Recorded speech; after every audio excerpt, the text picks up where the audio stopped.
And Russia has shown how, under Putin, it can play a weak hand rather well. It goes into the Middle East. Obama says, you don't understand, it's a quagmire even for us. And Putin says, I have big Wellington boots. I know how to operate in a quagmire. So don't worry about it. Let me show you what I can do. So our adversaries are also not standing still. Yeah. No, Cliff, first of all, thank you for having me. It's an honor to be here. I think you're right. The map of the world is being reshaped, right, and being reshaped by America's adversaries in many ways. Physically, as you demonstrated and talked about, Russia's in Crimea, China's building islands, ISIS has erased borders. So there's a physical dimension to the reshaping. There's a virtual reshaping. Sam's done great work in that domain. But the cyber world brings new communities, new borders, or borderless communities and opportunities and elements of power. You also have reshaped alliances that are not just being affected by America's adversaries, but being reshaped by how we think about power itself. And so just to start off, to take a step back, I think the map of the world is being reshaped as we speak. And the challenge we have is to give life to the strategy that HR sort of helped formulate. The problem is, and this gets to the less rosy dimension of the picture, is we are not very good at not just combining elements of power, but thinking about how the asymmetric properties of the global environment are actually taking place and how we operate in it. One of the things we've done at our center, right, is to think about how do we use economic and financial elements of power that we've used quite well over the last 20 years to affect America's enemies, to bankrupt them, to disrupt, dismantle financial networks that threaten us, to exclude illicit capital and rogue actors from the financial system. Right? That's been the strategy that we've used. And the reason we've been successful, for the most part in that regard, is we've had primacy. And we've maintained escalatory dominance. Because of the primacy of the dollar, the role of our economy, our ability to define the rules of the road, right? All of that is part of this. But all of that's being challenged. It's being challenged by our adversaries. And what's interesting, and we forecasted this in the creation of our center over 5 years ago, we were saying this realm of economic and financial power is part of a broader tableau of asymmetric power that's happening around the world.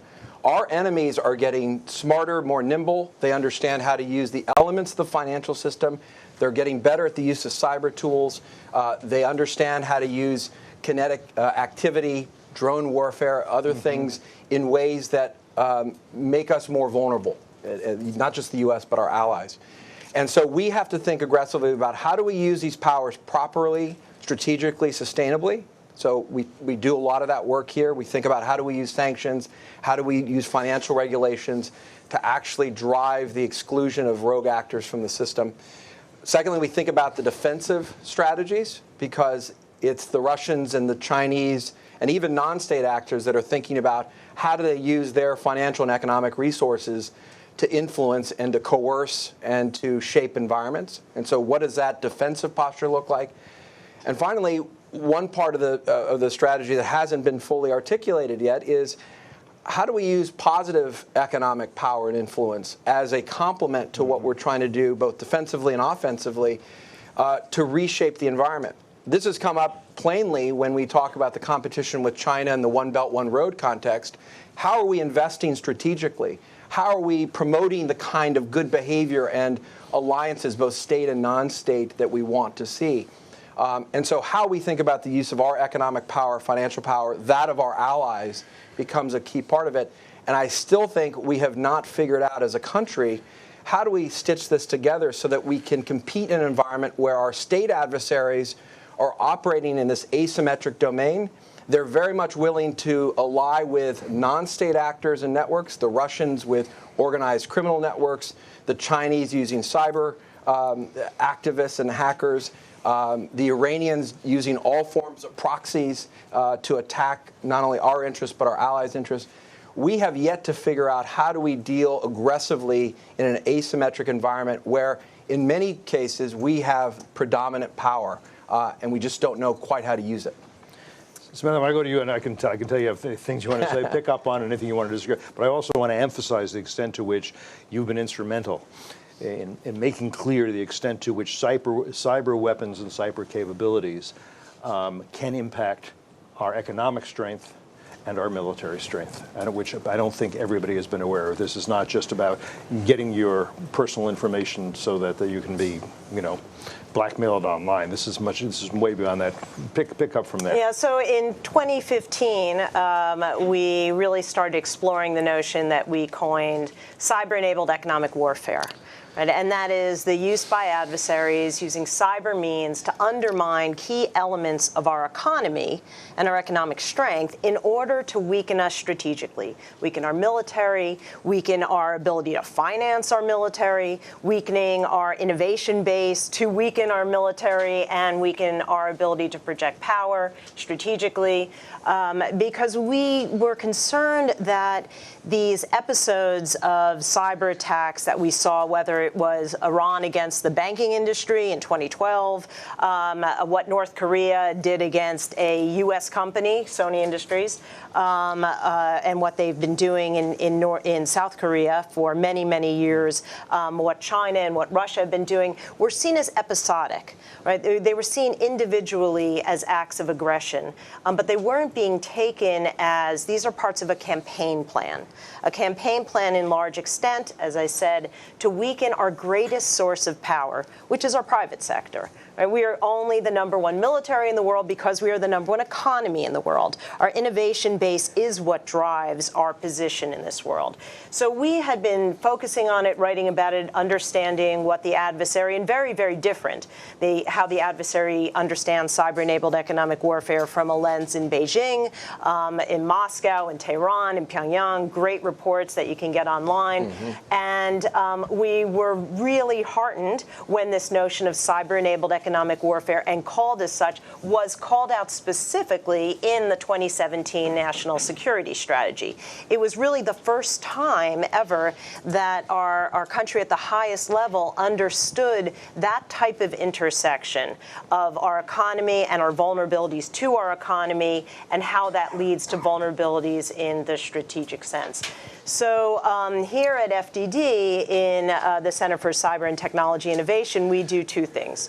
The first is we focus on the adversary's campaign plan, what they're going after, how they're going after it, why they want to undermine certain parts of our economy and maybe not others, looking at what they're doing in allied nations.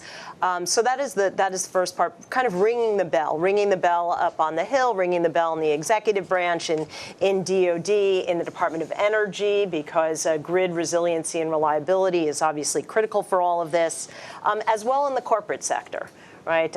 It's easy for our corporate citizens to kind of hide as to, well, we're all being hit, or, well, it doesn't, what are we supposed to do about it? So we really kind of open their eyes to that.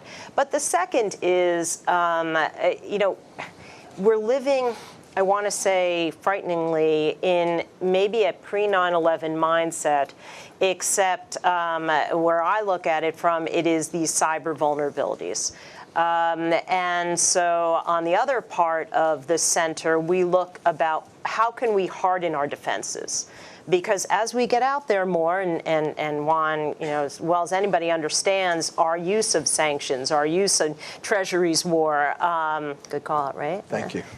Juan's, you should all get it. And you should know the last chapter of Treasury's war, Juan predicted the kind of competition that he alluded to as well. So this is a powerful tool, but, not to say people in glass houses shouldn't throw stones, but we do need to harden our castle walls, because we are out there, and when a country like Iran, or even North Korea, China, Russia, looks at how they can undermine us, the cyber-enabled economic warfare, getting into our supply chains, which hopefully I'll have a moment to talk about in a little bit, is key to their strategy. So at our other part of our center, we focus on what are some ways to harden the castle walls.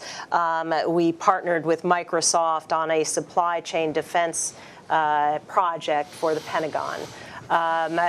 Real ways that can be piloted to make us stronger. When we talk about peace through strength, everybody sort of nods their head, but I don't know that we think through what that means. And essentially it means there's one guy in the bar you just don't mess with. He's just too tough. Just too tough. And we could be that guy. I'm not sure we are. If you think about it, Iran's rulers mine ships, down a U.S. drone in international airspace, attack energy facilities in Saudi Arabia that are key to the economy. I'm not sure we've deterred further escalation. I'm not sure they don't think they can push that envelope further. You may disagree, and I welcome that. China has for years been stealing us blind. Hundreds of millions of dollars of intellectual property, including military secrets, building their defenses on that basis. And what have we done? And again, we're at the point where the NBA dare not even insult them, right? Russia has hacked our electric grid, attempted to undermine us in various ways. I think Putin is, if anything, emboldened. North Korea has been escalating its military tests. Yes, it may be that the president tried to use positive economic incentives with Kim Jong-un. I think Kim Jong-un does not believe that fire and fury awaits him if he doesn't compromise. And I think without that, the idea of having a nice resort on the Sea of Japan, that's not going to do the trick. So what does this say, and I'll start with you on this again, HR, about our assumptions about American power? Do we not have the tools, or are we not using them properly? How do we make clear, how do we reinvigorate deterrence so that we can deter most of our enemies and don't need to defeat most of our enemies? I guess that's my question. Okay, well, I think that we have improved just based on the recognition that we do need to compete more effectively. And I'm sitting next to two of the people who really pioneered in really making us more effective in new arenas of competition. Juan really started our counter-threat finance efforts as part of the post-9/11 effort to defeat terrorist organizations who would attack our country. Samantha has opened everybody's eyes to this new domain of competition in cyberspace and the use of disruptive technologies to go after us in new ways, to attack our national security innovation base, for example, in ways that we thought previously were sort of invulnerable or really not that important. So I think that we are getting better, but I think what we have to recognize is that we are behind. We're behind because at the end of the Cold War, we were kind of flushed with a great sense of triumph and optimism and overconfidence and maybe even hubris to a certain extent. We thought that these kind of competitions were over. We had won. And I think that overconfidence and complacency shifted after a number of strategic shocks, certainly the mass murder attacks of 9/11, but also I think the unanticipated length and difficulty of the wars in Iraq and in Afghanistan, and then the 2008 financial crisis. And I think the emotional impetus behind our foreign policy shifted to a certain extent from over-optimism to resignation, almost a sense of defeatism, and a belief that really we can't really win in these competitions, and an associated belief then that our disengagement from these complex competitions was an unmitigated good. Now, what these two approaches had, the approach of complacency and the approach of resignation, what they had in common is a failure to recognize the degree of agency and control the other, our adversaries, our enemies have over the future course of events. Both of these approaches were, I would say, profoundly arrogant because they believed that the future course of events and our security depended just on what we decided to do, and didn't recognize that war, certainly, but also other forms of competition are interactive, and the course of events will be anything but linear. And so I think it's important for us to recognize, first of all, as Americans, what is at stake in these competitions, and then why we must put together strategies that are really aimed at winning, at prevailing in these complex competitions. And it may be that we've been at war for longer than Americans want, but I think, for example, in places like the greater Middle East, centered on the Syria decision recently, for example, or in Afghanistan, we have to be able to recognize what are our vital interests that are at stake. Why is this important to us and our security? And then once we understand that better, think about it, then we have to work together to craft strategies that are, in Juan's words, sustainable. And to do what Samantha has said is we have to break out of this pre-9/11 mentality. I mean, we ought to ask ourselves, what could happen? What could happen when you have transnational terrorist organizations, jihadist terrorist organizations, who are more potent and capable than they were before 9/11? Because remember, it was the Afghan alumni, right? Mm-hmm. The alumni from the Mujahideen era resistance to the Soviet occupation in Afghanistan who committed mass murder against us on September 11th. The Al-Qaeda and the ISIS alumni are orders of magnitude greater than they were then. They also exist in many different countries.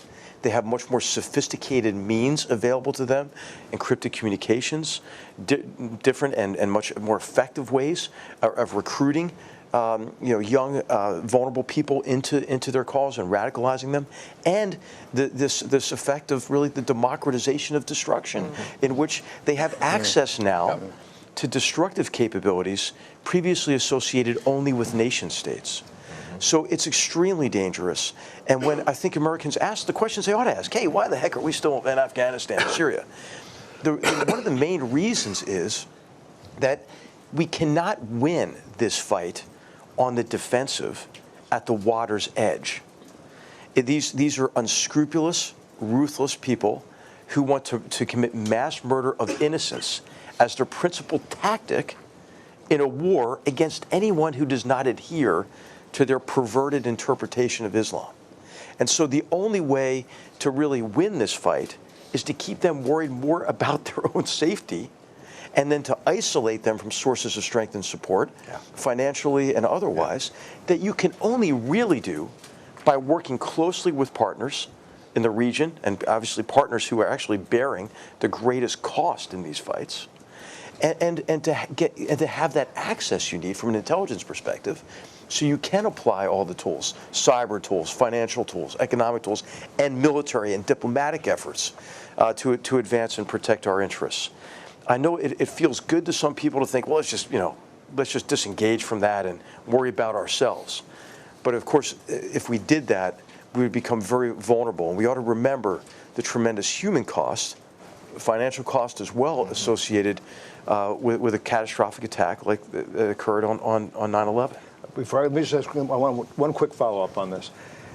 The military planning and training necessary to deter China as it builds its military capabilities, very different from what's necessary to defeat non-state actors and those who support them, such as Islamic Republic of Iran. Can we do both at once? Is the military capable? Because we get very different training missions. Very different. We have to do both at once, right? Because we don't get to pick, right? And as my friend, the historian Conrad Crane often says, he says, there are two ways to fight the United States, right? Asymmetrically and stupid.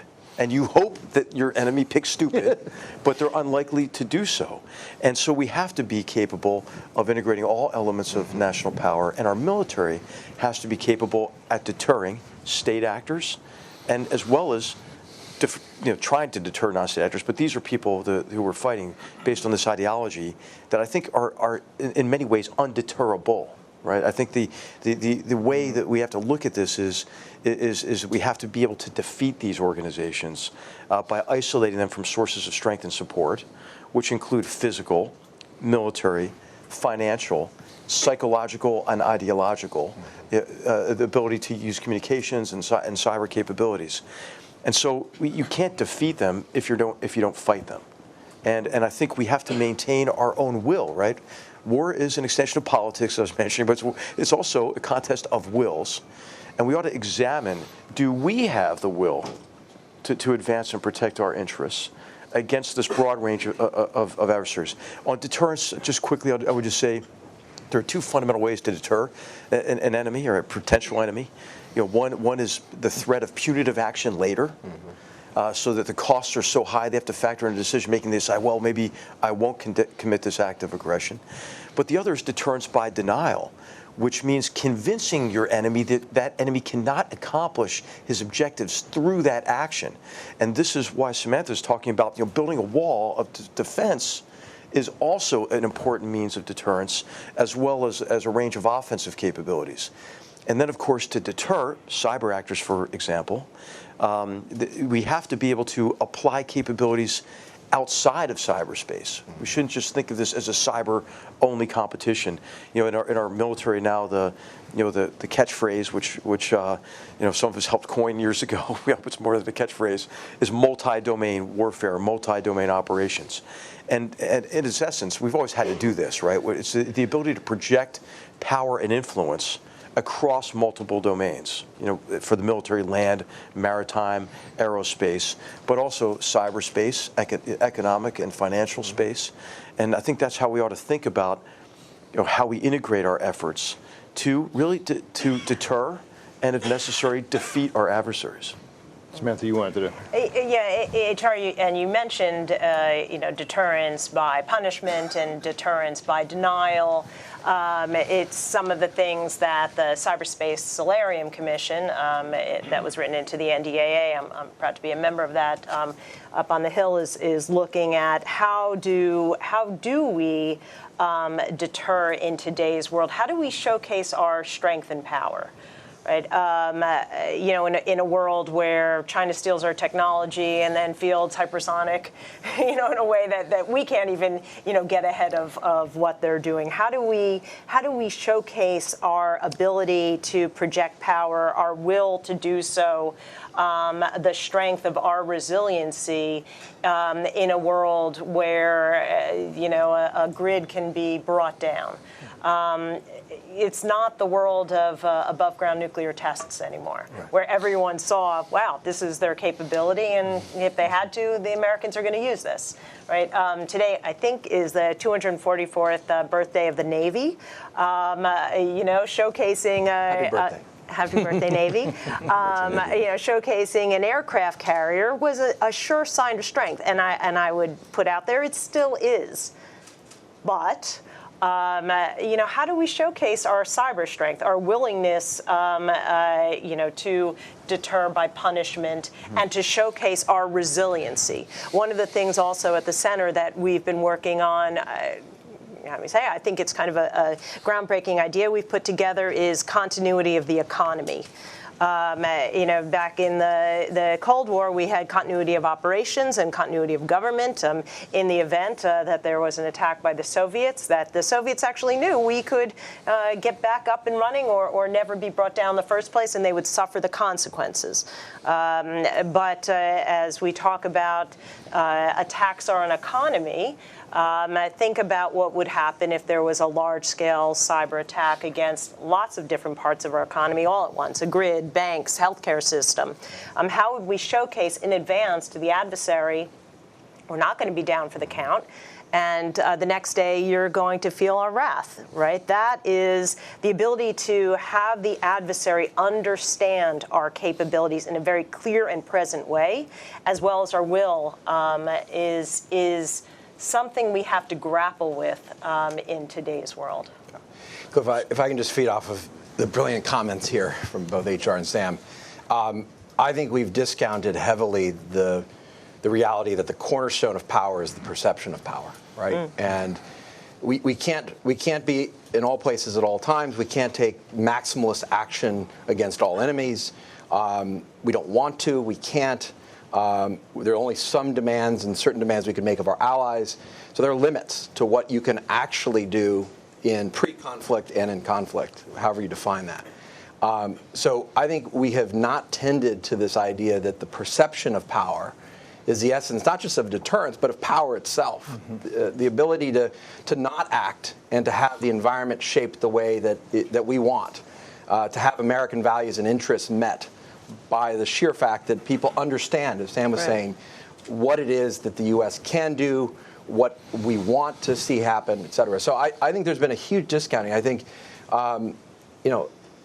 no administration has been immune from this problem. I think the Syrian Red Line episode was sort of the classic demonstration of a lack of appreciation that the perception of power matters, which means at some points you actually have to act.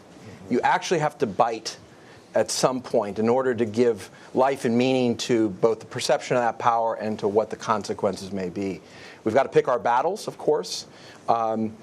two other dimensions of this. One is I think we've discounted the role of key allies. And by that I mean not just nation states, but the private sector in how we deter. I think one of the interesting innovations in the field of anti-money laundering and sanctions has been that it's really the private sector that has been the guardians at the gate of the system, which is to say part of the strategy has been to say, look, the financial community has a responsibility to understand and manage its risk around terrorism, around proliferation finance, even now with the Global Magnitsky Act, an executive order around human rights and corruption, right? These are not just the targets of sanctions. These are actual risks that the private sector has to manage and think about. Now, shipping companies have to worry about the oil-to-oil transfers and sanctions evasion in the North Korean, Venezuelan, Iranian sanctions context. So we have not done a good enough job of thinking about how does deterrence play out when we're enlisting other actors in the global environment and creating the antibodies in the system that get the results that the United States wants. And in the economic domain, it's largely how do you make it harder, costlier, and riskier for America's enemies to raise and move money around the world, right? That's the essence of it. The final part of it, and it goes to HR's point, is we've both been reticent and unable to deal in these various domains all at once. That is to say, our enemies have gotten very good at thinking about how they use these asymmetric tools in concert, right? So the Russians know how to use their bots, they know how to use organized criminals, they know how to use their mercenaries, they know how to use their media in ways that are all intended to influence the environment in ways that undermine U.S. interests in most cases and advance theirs. We're not good at that. We're just not good. We're stovepiped. Our authorities are not blended in a way. We have a very clear and important public-private divide, which is important to keep in mind. And we also often don't see the threats that are emerging. That's why the cyber-enabled economic warfare research and discipline that Sam's innovated is so important. Another domain, and I want to reference this as a key example, and it's one that all three of our centers, I think, touch on, is the challenge of norms. Right? I think one of the things that our adversaries, especially the nation-state adversaries, are doing are challenging the norms. What is acceptable behavior? Right? How is it that they can change the map? They can change the norms. We're seeing this in spades with China, right? Human rights abuses with the Uyghurs, massive surveillance with their technology, very difficult, interesting questions with ZTE and Huawei. They're major technology companies operating globally. So some very interesting questions. And President Putin has made this a core part of his strategy. So what I find fascinating, and you'll all see this, and you'll note it, whenever Russia's challenged, whether it's use of chemical weapons in Syria or interference in the U.S. elections, Putin's immediate retreat is to do three things: muddy the waters, change the framework, and he ends every conversation with prove it, right? So what he's trying to do is change the norms around evidence and proof, and we're left on our back heels because we're caught in Western paradigmatic ways of proving things and demonstrating things and legitimating action, and it's very difficult. And they understand if they can muddy the waters, if they can change the narrative, if they can even change the rules of what proof even means, that's a form of power. We often don't think that way, and it's part of this domain, and we have to think that way. If I can add one other thing, because I think it really is important also to recognize that deterrence is going to have limits in the way that didn't exist when this was U.S. versus the Soviet Union. Right? Deterrence kind of brings to mind that we're going to stop something from happening. In cyber and in other parts of what we're talking about, it's already happening, right? So, there is this notion that what we really are talking about may be persistent engagement. We're in this fight. We're not going to deter it. Now, we may be able to deter it from escalating, but the fight is happening. The fight is on. Certainly in cyberspace, it's full on. So, the persistent engagement notion is that we have to, just like the words say, persistently engage, and I'm not talking engage sitting around a table and writing a treaty, right? The conflict is on, and so if we kind of say, well, deterrence is to stop them from doing something, they're already doing it. Can I just two-finger this? I think it's really important. But one of the things we did when we worked together in the White House was to rethink not just the sort of the nature of deterrence, but the actors that can be affected. That's right. Because if you're thinking about the threats that we face and the nature of deterrence, and one of the things we had to deal with was the potential that terrorists would get their hands on a weapon of mass destruction, right?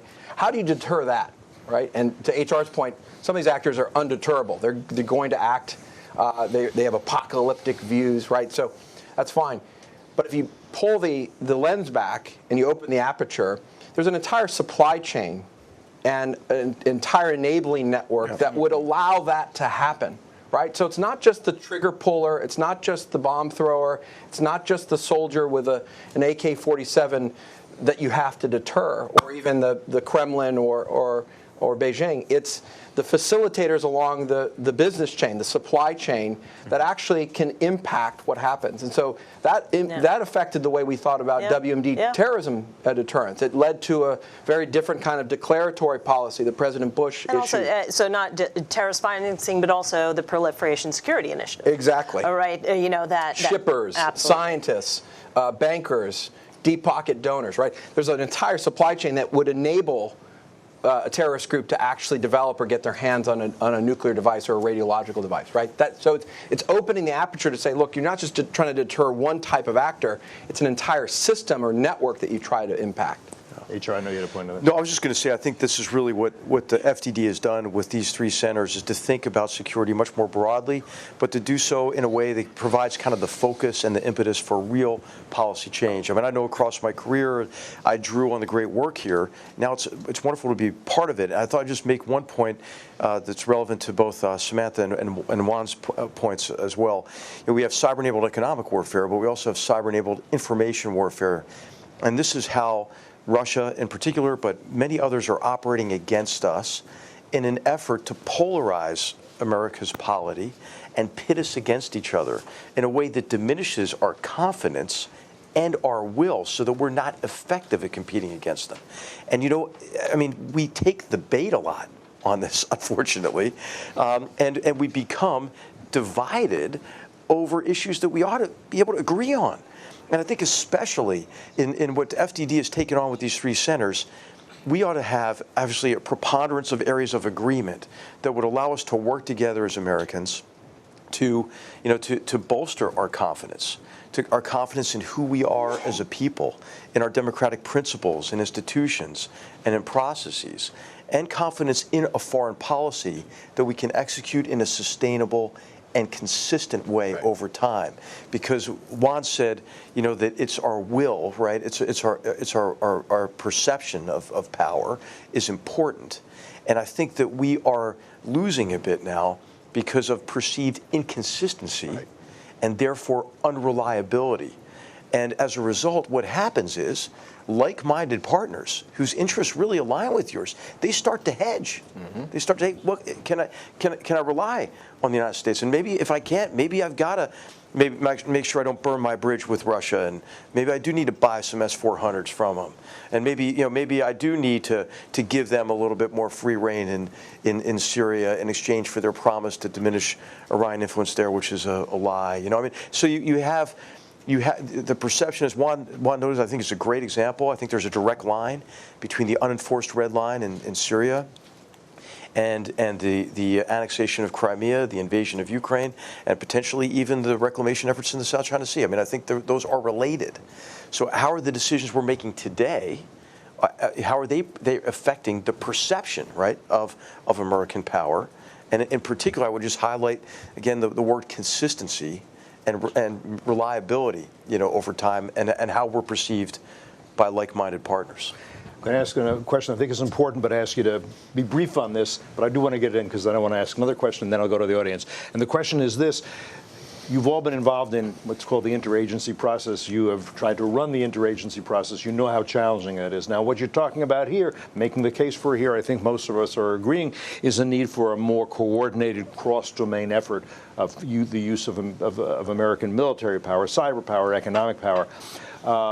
That's going to be quite a bureaucratic challenge, is it not, to try to bring about that kind of coordination within the government as it's now structured? Well, I would say as an outside observer, HR was trying to do this mightily and did it both in the construction of the strategy that was published under HR's leadership, and they did it in practice. I mean, the case in point, the president gave a speech on Afghanistan, given his policy decision at the point, where he admitted, look, I'm making a different decision than what I previously thought and what I previously promised. It's pretty remarkable with this president, who's been pretty steadfast in his views or pretty mercurial, depends on your point of view.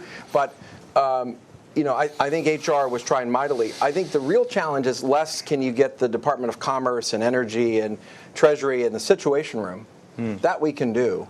The question is, can you align the elements of their power in addition to other elements of power, the innovation base, our tech companies, our financial institutions, investors, right, in a global way? That's very difficult, in part because there are legal restrictions to how you do that. Congress has passed the BUILD Act to try to reinforce American investment that would spur additional private sector investment. So there's attempts to get at this. I think the real challenge is less the interagency, Cliff. It's more how do you enable and enlist the private sector at a time when there's a lot of suspicion in the post-Snowden era with the tech company, a lot of distance between the private sector and the government. And so I think that's the real challenge. I couldn't agree more. Absolutely. It's really fantastic. On the Cyberspace Solarium Commission, one of the commissioners, there's 4 members of Congress and there's 6 outsiders, and one of them is Tom Fanning, who's CEO of Southern Company, one of the largest grid operators in the country. And it's fantastic having Tom on that commission because, again, if you thought, 5, 10, 15, 20 years ago, if there was this type of congressional commission, it would be, people that had been in government or are in government or whatever, but the importance of having the private sector, what type of seat do they have at the table, right? I mean, they definitely have a seat at the table, but what type and where should they be is something that we're grappling with because the answers don't always reside in government right now. Mm-hmm. No. Right. All right, unless you ever want to add to that? No. I'm going to ask one more question, then I promise I'll go to the audience, but I do want to narrow the aperture a little bit, and I want to get your thoughts. I'll start with you again on HR, on the president's decision to withdraw U.S. troops from Syria. General Votel, commander of U.S. Central Command from 2016 to 2019, said this decision threatens to undo 5 years' worth of fighting against the Islamic State and severely damages American credibility and reliability in any future fights where we need strong allies. We know the president also is thinking about withdrawing not some, but all of the troops, all 14,000, from Afghanistan. I'd like you to say anything you'd like to say about these decisions. Well, let's think about where this is coming from. I mean, I think, this is coming from this sentiment, I think, that the president and others perceive that our forces are not accomplishing worthwhile outcomes in these protracted commitments. And what is missing, I think, is a more full understanding of what is at stake in Syria, what is at stake in Afghanistan, and how are the risks that our troops take and the sacrifices they make contributing to outcomes worthy of those risks and worthy of those sacrifices. I believe that the troop commitment in northeastern Syria was immensely helpful to U.S. security and U.S. interests in a number of ways. First of all, as we know, these terrorist groups just don't, after you defeat them on the physical battlefield, go away, right? They meld in, they take countermeasures, they maintain their networks, and they build their capabilities looking opportunistically for ways to continue their campaign against us, to establish another emirate as part of a caliphate later. I mean, we know that this has to be a sustained effort to defeat ISIS. In the case of northeastern Syria as well, our forces there served as a useful means of preventing what we see now, which is a Turkish-Kurdish civil war that has profound political as well as humanitarian consequences in the region. The other aspect of this is, as I mentioned in the beginning, military operations and efforts are not an end in themselves, right? They're to help you bridge into political outcomes. And in northeastern Syria, that Syrian Defense Force, with our special operations forces and those of our allies, happen to be sitting on top of 65 to 70% of Syria's oil reserves, which guess who really wants that badly? Vladimir Putin and the Assad regime, which is why he had Russian mercenaries attack our forces in April of 2018, resulting in the death of about 300 Russian mercenaries. And so, you know, if once you cede control there, you cede influence over what does a post-Civil War Syria look like?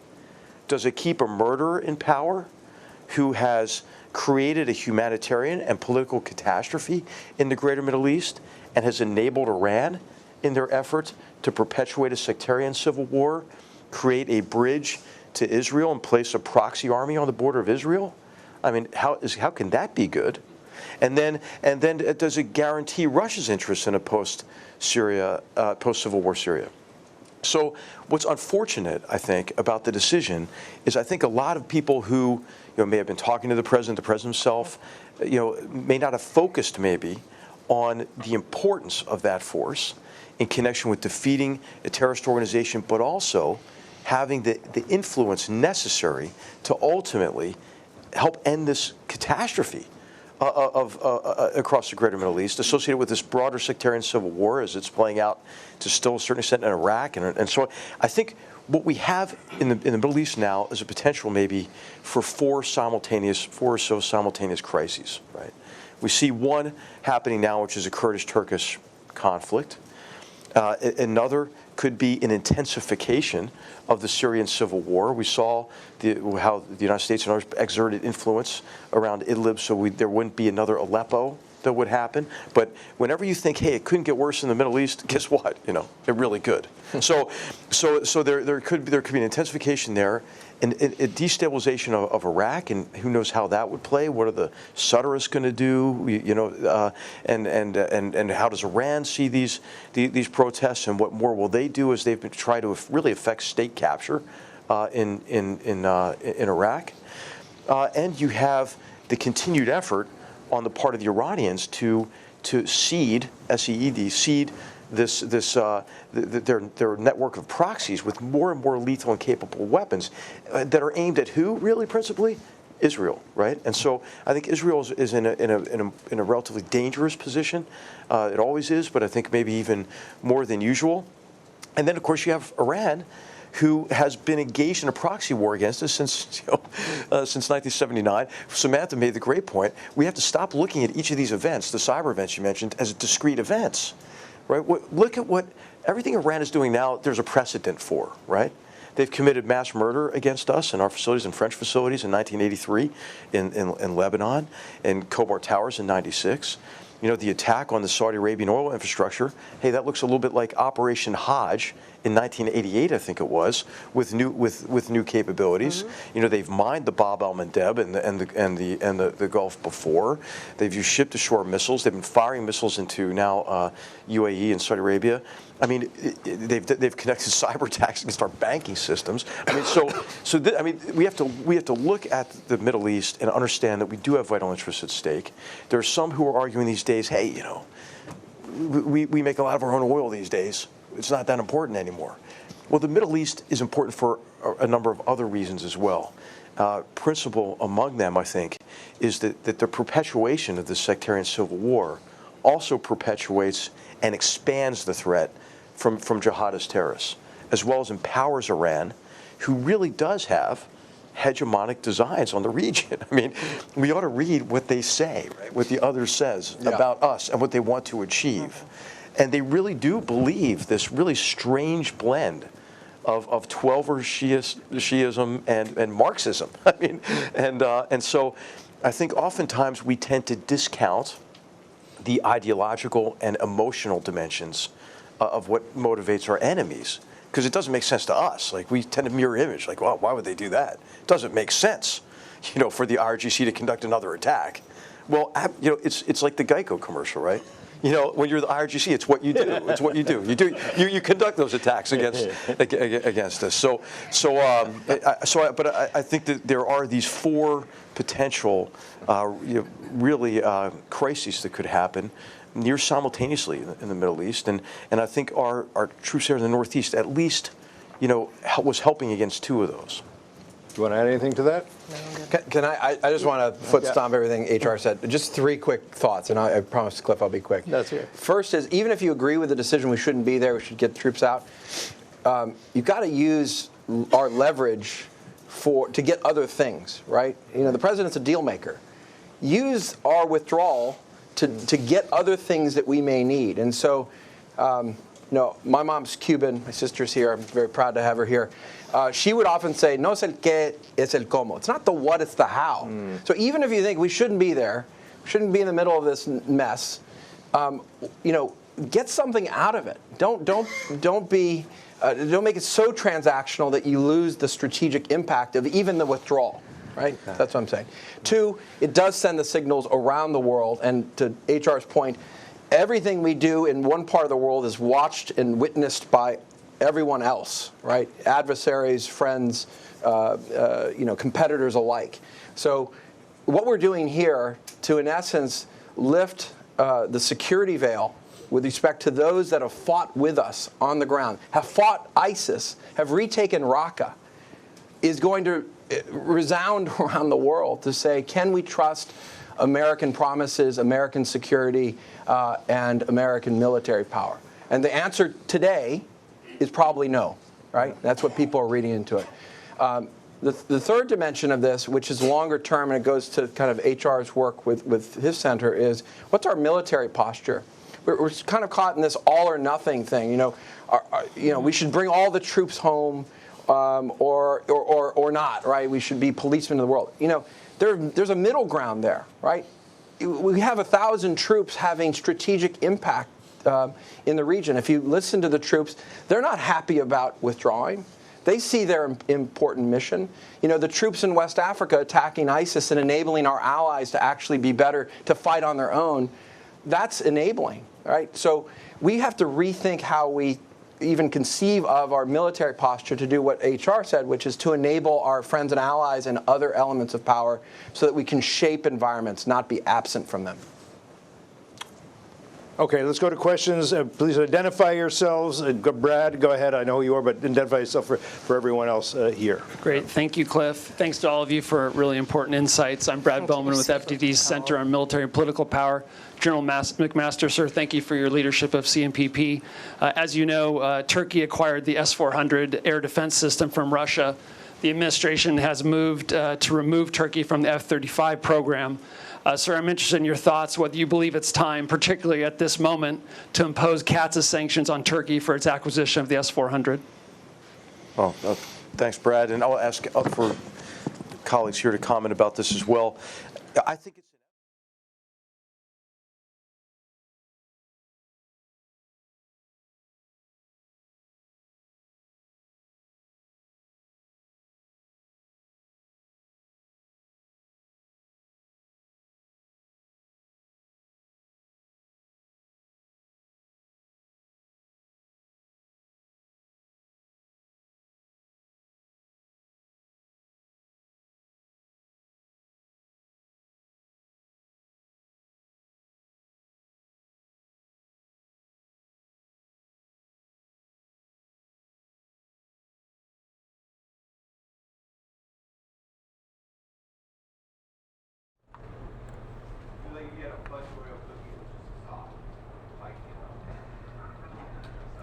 And welcome to News Now, everybody. It's beginning to look a little like a winter coming early for Colorado. Take a look at what is happening right there. And then in our neck of the woods, it's much, much different. Taking a beautiful look at our tower cam shot there, downtown Phoenix there in the distance, expecting about 90 degrees today. But Ron, what a difference. Look at this. What a difference a day makes. What a difference a state makes. Yes. You know, I don't know if you've been up yet to the Four Corners. I haven't. It is, it's cool. I mean, there's not a lot to see there, but you do stand on the very spot, the only place in the nation where four corners come together, and it's the only place that you can travel directly from Arizona into Colorado without passing through another state. Look at that. Right? That's a good little tidbit. Yeah. You know? So it's been a long, long time. We went up there as kids, and I always thought it was so unique. But anyway, we all know what happens this time of year.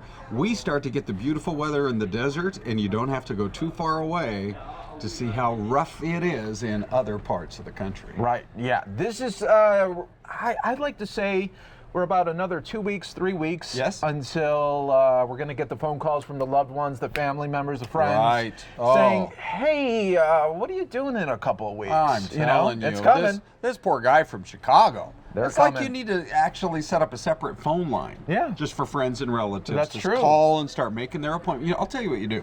You set up one bedroom in your condo Yeah. as a guest bedroom. Okay. Put it on Airbnb, and whenever anybody calls in the future, except for mom and dad, Yeah. you just say, yeah, sure, come on down. Check out my Airbnb page. There it is. Ding, ding, ding. Get some cash in there as well. I like that move. That's a good power move. Well, anyway, yeah. I mean, it really is looking like it's going to be beautiful. The funny thing is, this is when a guy like Corey, he earns his money every day. But our weather guy, Corey, I mean, you're looking at temps in the 80s today here in the desert. Just beautiful.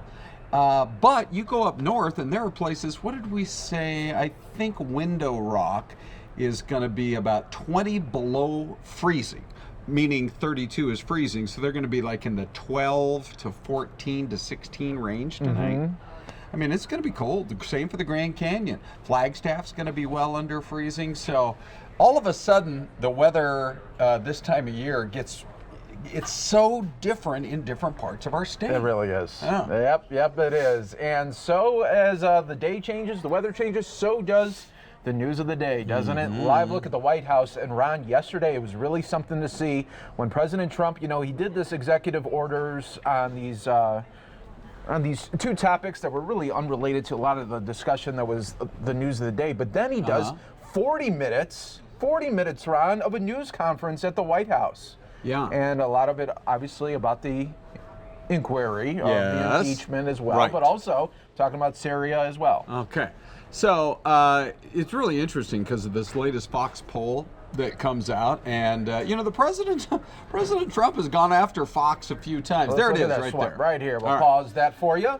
He's got a bone to pick with Fox, but the newest poll shows there is a trend toward impeachment, and not just impeachment. But this is why it made a big headline today. For the first time, you have a majority. I know it's basically 50-50, those who want him impeached and removed versus those who don't. But it went from 42% just in July to 51% now. Bottom line, meaning the American public took a look at the Mueller report, and it was a big snooze for the most part. Certainly not enough to impeach the president, but they think maybe this phone call, depending on kind of what they uncover about it, might be something that's a little closer to a possible impeachable thing. Now, here's what's interesting about this, Mike, is the Mueller report, it drug on for so long, Yep. that I think after a while, maybe just, what the dribs and drabs, the leakers, whatever they came out with, after a while, I think people just kind of thought, apparently there's not a lot of there. And Congress could never generate enough votes, enough excitement to get an impeachment move going. But I mean, remember what Rashida Tlaib said, the foul-mouthed Congresswoman, Yes. who said as soon as she was elected, I think before she was even sworn into office, she came up with that quote of, "We're going to impeach the M. Blanker." Right. And so there has been, I think a lot of people were, what did Mitch McConnell say? Remember after the Mueller report came out? Yeah. Mitch McConnell says, "My friends, the Democrats are dealing with the 5 stages of grief right now. That there's not enough there to impeach." Well, maybe there is enough there to impeach. The funny thing about it is, Mike, that it is, it's really a political process. It's not as much of a legal process. I know the president had his lawyers send an 8-page document or an 8-page letter saying this is illegal and we are going to fight you on it every step of the way.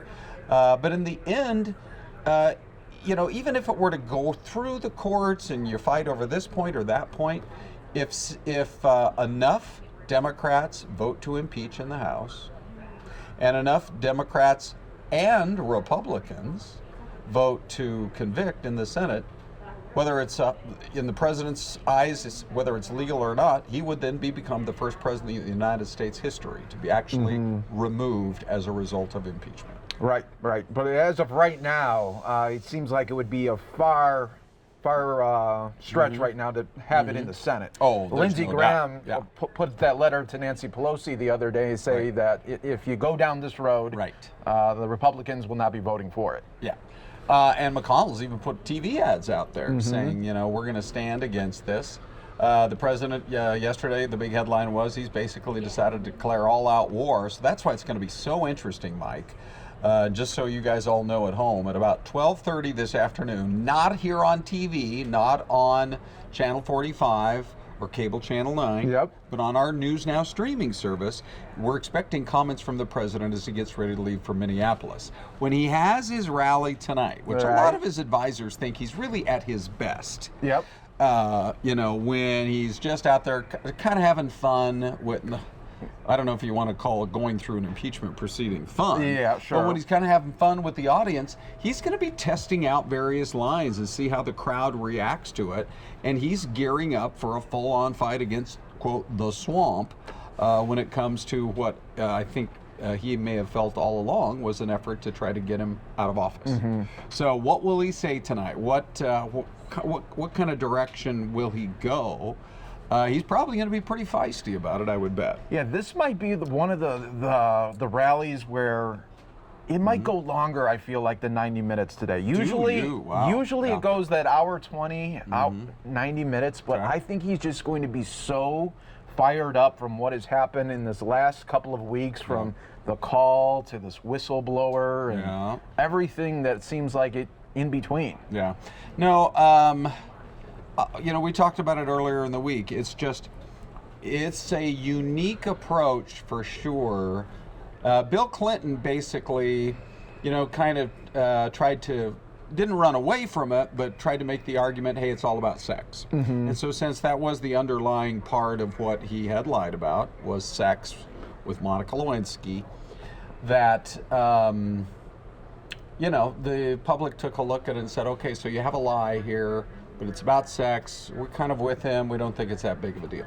With Nixon, it was the most hunker down, cover up type of, you know, nothing out of the White House. No, they wanted it to just fade away. Hopefully you'd forget about it. Correct.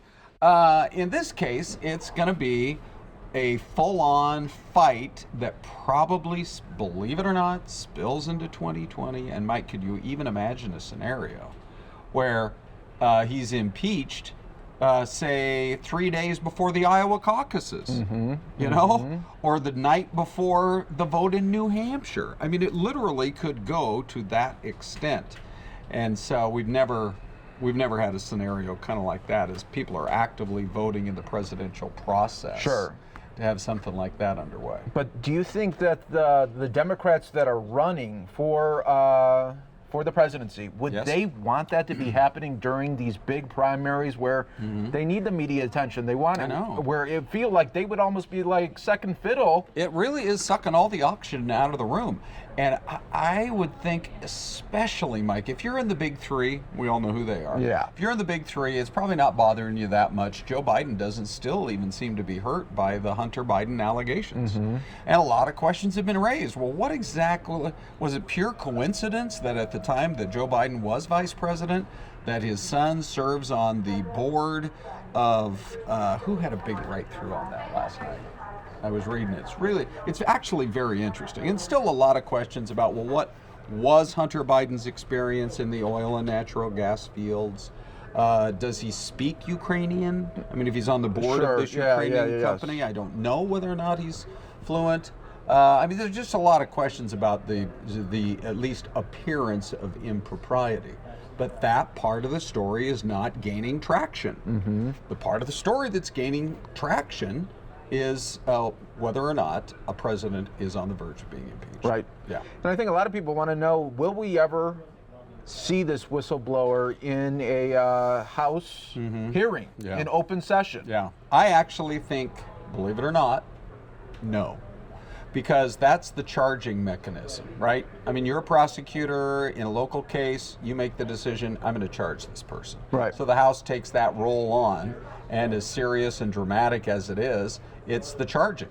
I think it's more likely in the Senate, where you can actually call witnesses to stand there in the Senate with all 100 members of the U.S. Senate listening and the whole country watching the live coverage. I think it's much more likely. And I almost think it probably has to happen, because even though you want to have the identity of the person protected, if you're going to take the historic and never before taken step of actually removing an elected president from office, at that point, you would think that accusers probably need to stand on their own 2 feet and actually make their arguments in front of the Senate and in front of the country as well. Who knows? In D.C., there may be a lot of whispers as to who this person is. We don't know at this point, and we may never. But we'll see. We'll see whether or not that whistleblower. And by the way, what more have we learned about whistleblower number 2? Yeah. That was the big headline on Monday, right? Yep. Second whistleblower comes forward. Then there were some questions about, well, since whistleblower number 1 had said he didn't know about it firsthand anyway, he got it from somebody else. Then the questions came up, well, so is this second person who's coming forward, is that the guy, who passed it along to to this other person? So, a lot of questions. I think it would.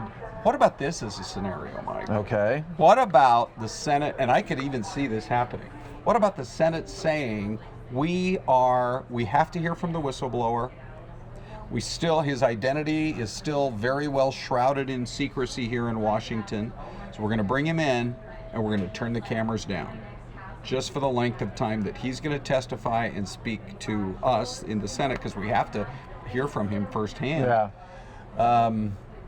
Would that happen? Yeah. I wonder. That's true. Yeah. So many different scenarios, and it's just going to be something how it's all going to really unfold. And we'll be right here watching it. Yeah, we really will. And that's not just any kind of hyperbole.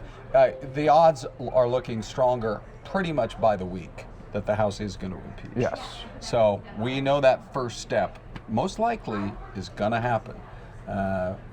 It's step number 2 that especially will be fascinating. Yes, it will be. So we'll keep an eye on that, and we'll also tomorrow have a lot of the sound bites from President Trump's rally.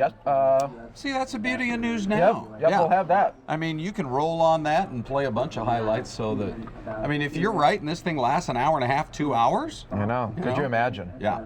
Plus, there probably will, frankly, be some coverage of what's going on in the streets of Minneapolis. There have been some reports of perhaps as many as 10,000 protesters are going to show up.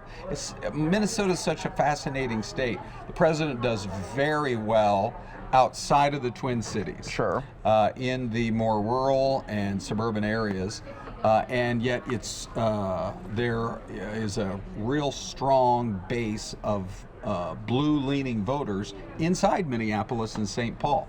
So, part of the reason he's there, I think, is that in his calculation, that's going to be one of those states he's going to have to win if he survives impeachment and actually goes on to fight for the re-election a year from now. There we go. Yeah. So, and as of right now, you got Chris Wallace tomorrow too? Yeah, we do. Okay. Yep. So we'll have some highlights of that as well. Absolutely. All right, Ron, looking forward to that. When we come back here on News Now, we'll go out to the White House. There was a news briefing with the ICE director. We'll get an update on how the ICE agents are handling the situation down at the border. Okay. All right, more News Now up next.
Welcome back, everyone, here to News Now on this Thursday edition of News Now right here on Fox 10 Extra. We really do appreciate you joining us here as we try to bring you always the stories and headlines from across the country and, of course, right here in Arizona as well. I'm your host, Mike Page. Always great to be here with you. Thank you so much for joining us here today. We're going to take you out to the White House earlier today. The ICE director and other officials talking about the border crisis. Let's hear from these officials. 2 weeks ago today, I was joined at this podium, as I am today, by sheriffs from around the country, valued partners who understand the importance of law enforcement at every level working together on behalf of all Americans. We shared our ongoing frustration with jurisdictions that allow political rhetoric to get in the way of public safety and the risks and dangers associated with bad laws and policies. Since then, U.S. Immigration and Customs Enforcement's ability to enforce immigration law has again fallen victim to judicial overreach, and our agency's authorities are being singled out and marginalized in ways that no other federal law enforcement organization has to tolerate. Tying our hands from the bench does not make our country any safer. Our commitment to justice is fundamental. The rule of law is a critical component of our democracy, but a recent ruling handed down by the U.S. District Court for the Central District of California holds ICE to a different standard for lawful cooperation and will hinder our ability to faithfully carry out our congressionally mandated mission. This decision will threaten public safety, as it will lead to the release of criminal aliens back onto the street, criminals that we won't find before they hurt, or worse, more innocent victims. Victims that could have been spared their pain and suffering if only ICE had been allowed to do its job. For decades now, immigration officers have utilized detainers as a collaborative law enforcement tool to request that other law enforcement agencies notify ICE upon the upcoming release of an alien that has been arrested for a criminal violation completely unrelated to immigration status. The detainer serves as a request to hold that person for a short period of time, enabling ICE to assume custody. ICE issues detainers based on a finding by trained immigration officers that there is probable cause to believe an individual is a removable alien. Like all law enforcement agencies, ICE utilizes all evidence at its disposal to determine if probable cause exists, including various databases and electronic data. Probable cause is the same legal standard that other law enforcement agencies must meet in order to make an arrest. The reality is we live in an electronic age where information is increasingly digitized, and evidence used to support a finding of probable cause will likely stem from databases, to include those that contain biometric data and other similar data sources. Despite this reality, a judge in California has opined that immigration officers cannot develop probable cause to believe that an individual may be removable based on certain database checks alone. This conclusion is out of step with the realities of modern law enforcement, endangers the public, and construes probable cause in an unfairly restrictive way. Moreover, this decision, issued by a single judge in Los Angeles, will impact at least 43 states, threatening communities far beyond the one in which this judge sits. While I wish I could say this is an isolated occurrence, it is but the latest example of judicial overreach targeting immigration enforcement and the application of laws already passed by Congress, often decades ago. Time and again, DHS has been prevented from exercising the authority granted to it by Congress because of the decisions of unelected judges who substitute their judgment for that of our legislators or the government officials entrusted with enforcing our laws. We need people to understand the laws we enforce were not written by ICE. We did not grant ourselves the power to enforce them. Our authorities come from the United States Congress, from the laws they draft, debate, pass, and send to the president for signature. Accordingly, these decisions are not just an attack on DHS and the executive branch, but an attack on the ability of Congress to carry out its most basic function of passing laws for the protection and general welfare of our country. Our commitment is to strengthen national security and uphold public safety, which we accomplish by enforcing the law as it has been enacted with the utmost professionalism, despite challenges faced by no other law enforcement agency in this country. Mitigating some of the challenges faced by ICE through cooperation with our state and local law enforcement agencies in every jurisdiction would make our public safety efforts more effective and our entire country safer. To be clear, we ask only for the cooperation provided to other federal agencies within the law enforcement community. We ask no law enforcement agency to enforce immigration laws on our behalf, except those who have volunteered to obtain this authority under the 287G program, within which we have 79 valued, trusted partners, some of them on stage with us today. Despite significant changes in immigration patterns, both legal and illegal, over the last 20 years, Congress has failed to modernize our laws accordingly. And unfortunately, as we have seen repeatedly in this context, Congress will only act or even acknowledge there is a crisis when it has no other choice. Congressional inaction in the face of a documented and growing public safety threat is not only an abdication of its duty, it is dangerous to all who reside in this country, citizen and immigrant alike. As much as I would like to, I cannot stand here today and promise you that dangerous criminal aliens are not being let out of jail to potentially harm others. In fact, it's quite the opposite. And court decisions that negate our lawful authorities only compound this risk. To be clear, the principal beneficiaries of the recent court decision limiting ICE's ability to use its detainer authorities are criminal aliens who have been arrested for criminal offenses by state and local jurisdictions. What I can promise you, however, is that ICE and our cooperative partners will do everything in our power, consistent with the law, to prevent the release of dangerous criminal aliens into your communities, and when they are released by sanctuary jurisdictions, to take them off the street before they can reoffend. But the threat to your communities remains, and it is real. ICE enforcement and removal operations officers throughout the country are out there every day, unnecessarily putting themselves in harm's way, searching for repeat and often violent offenders who were released from custody because local law enforcement is not permitted or makes a conscious decision to not cooperate with ICE, and they lawfully placed detainer requests and warrant are ignored. A recent case in a litany of tragic examples clearly illustrates this danger. Carlos Carrillo Lopez entered this country illegally as an unaccompanied alien child in 2015. He was arrested no less than 4 times in the past 7 months in the state of Washington for charges including criminal trespass, theft, malicious mischief, and failure to appear. Each time, ICE lodged a detainer. Each time, the detaining entities, proud sanctuary jurisdictions, released him without notifying ICE. Tragically, on September 30th, 2019, he was arrested for homicide, his victim another young man. ICE has made approximately 140,000 arrests this year.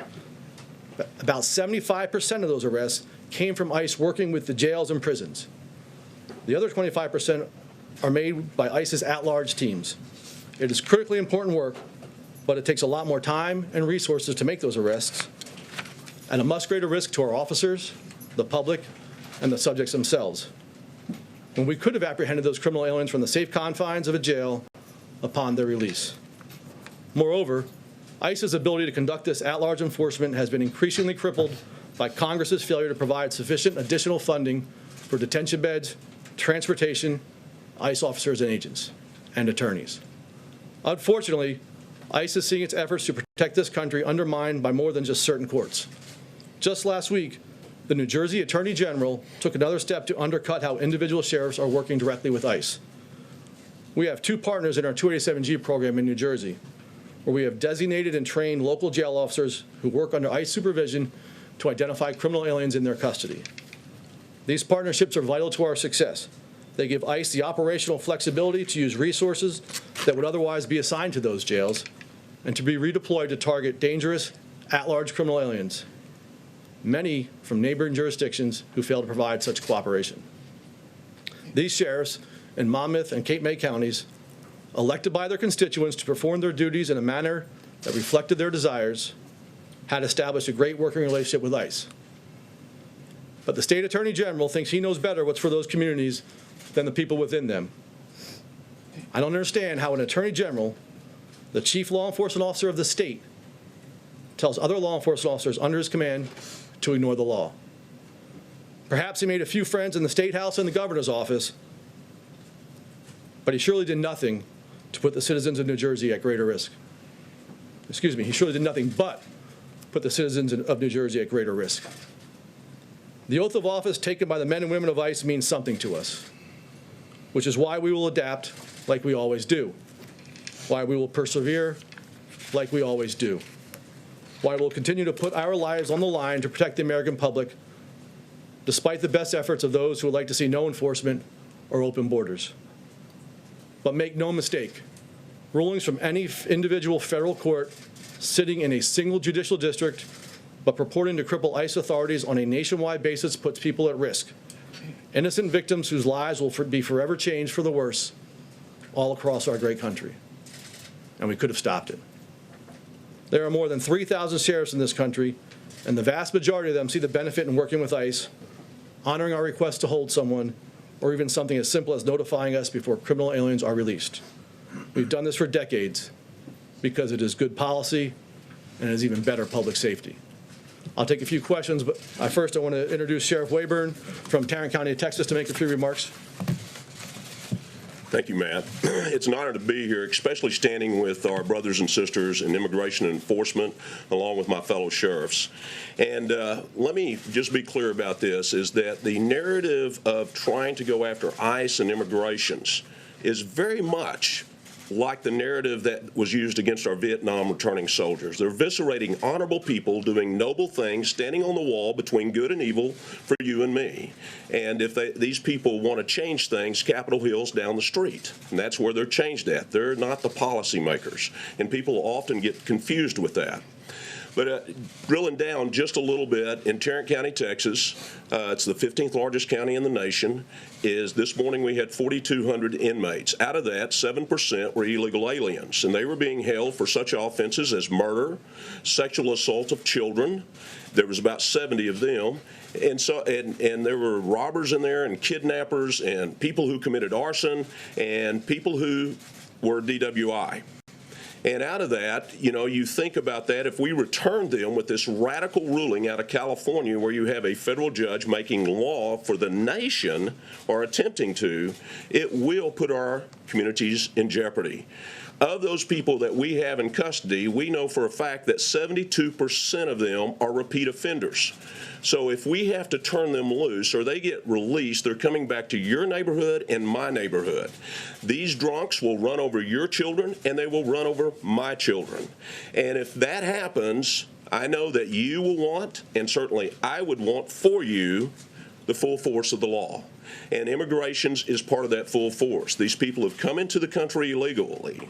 And I understand that many of these migrants come across that river down there in Texas looking for a better day, for something better for their family. And I don't think anybody disagrees with that. But the problem is the very people that they were fleeing who preyed upon them came with them.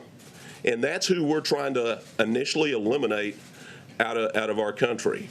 In Tarrant County, you have to commit a Class B misdemeanor or higher to even have your immigration status challenged in our jail. But it's in our jail that happens at. They've already committed another offense to get there. And but with victims, and there's plenty of them, and the people that we have in jail are here illegally in the first place. Then they commit an offense against one of our citizens, and often some people from their own community.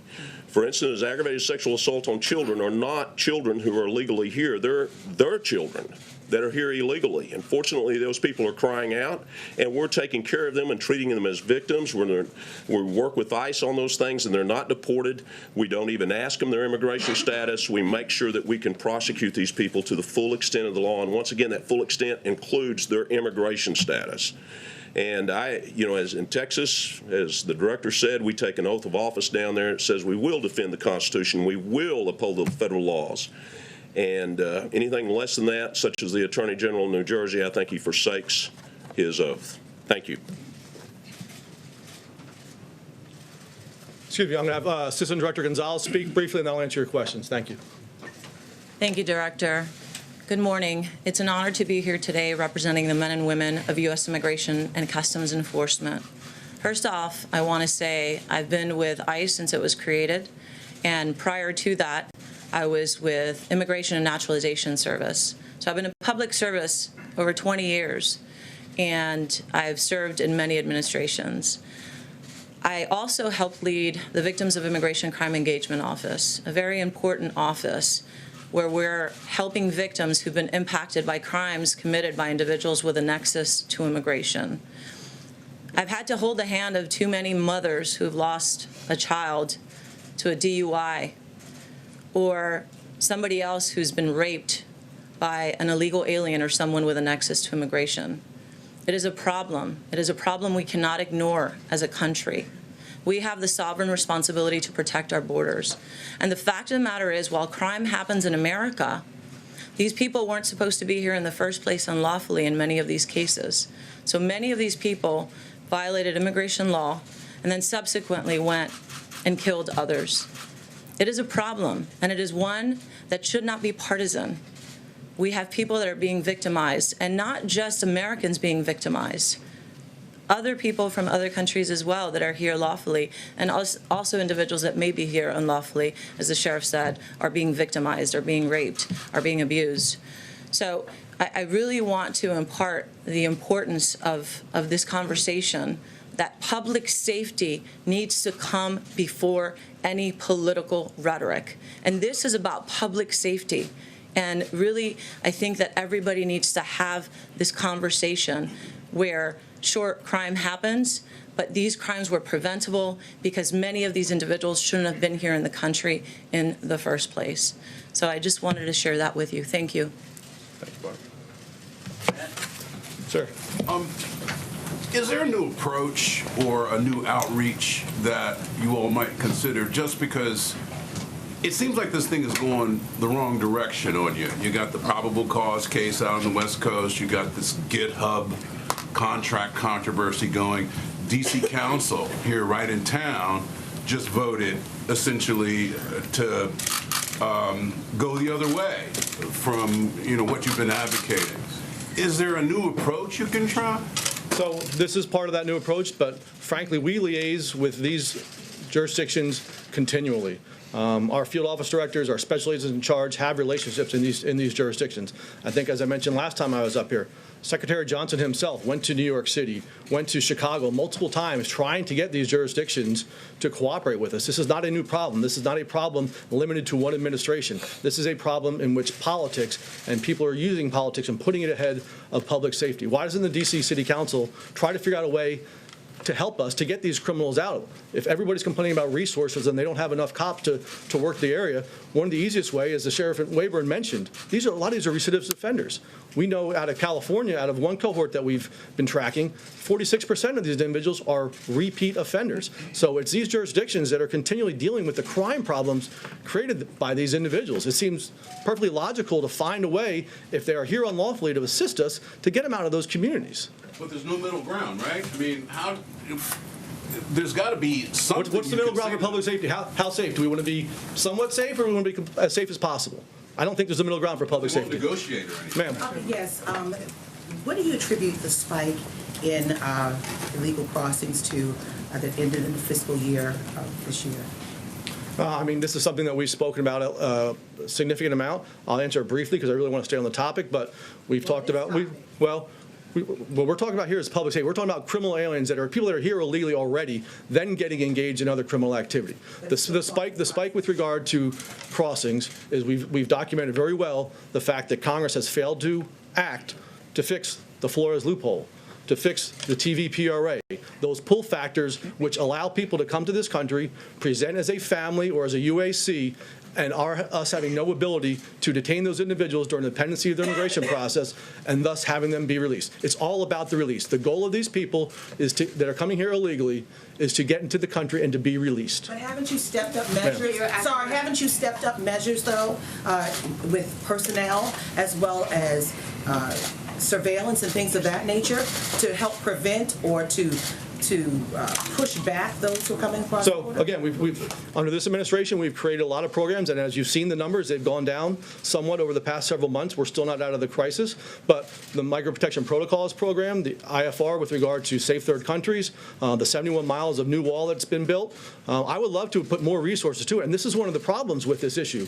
is that we've had to redeploy our ICE resources to support the Border Patrol and Customs and Border Protection with those challenges at the border, which has made us less safe because we've had some field offices where we've had to shut down our at-large criminal alien teams so that they could handle the influx of people that are coming to this country illegally, as well as the increase in people in detention. As a result, we're going to arrest about 15,000 or so fewer criminal aliens this year as a result of what's going on at the border. So for those of people that say we should be going after the worst of the worst and going after criminal aliens, I would love to, but that has to come with strong border security. Sir. Thank you. You open your remarks by criticizing a federal judge who ruled that you couldn't use databases that were inaccurate enough that they were causing you to detain American citizens.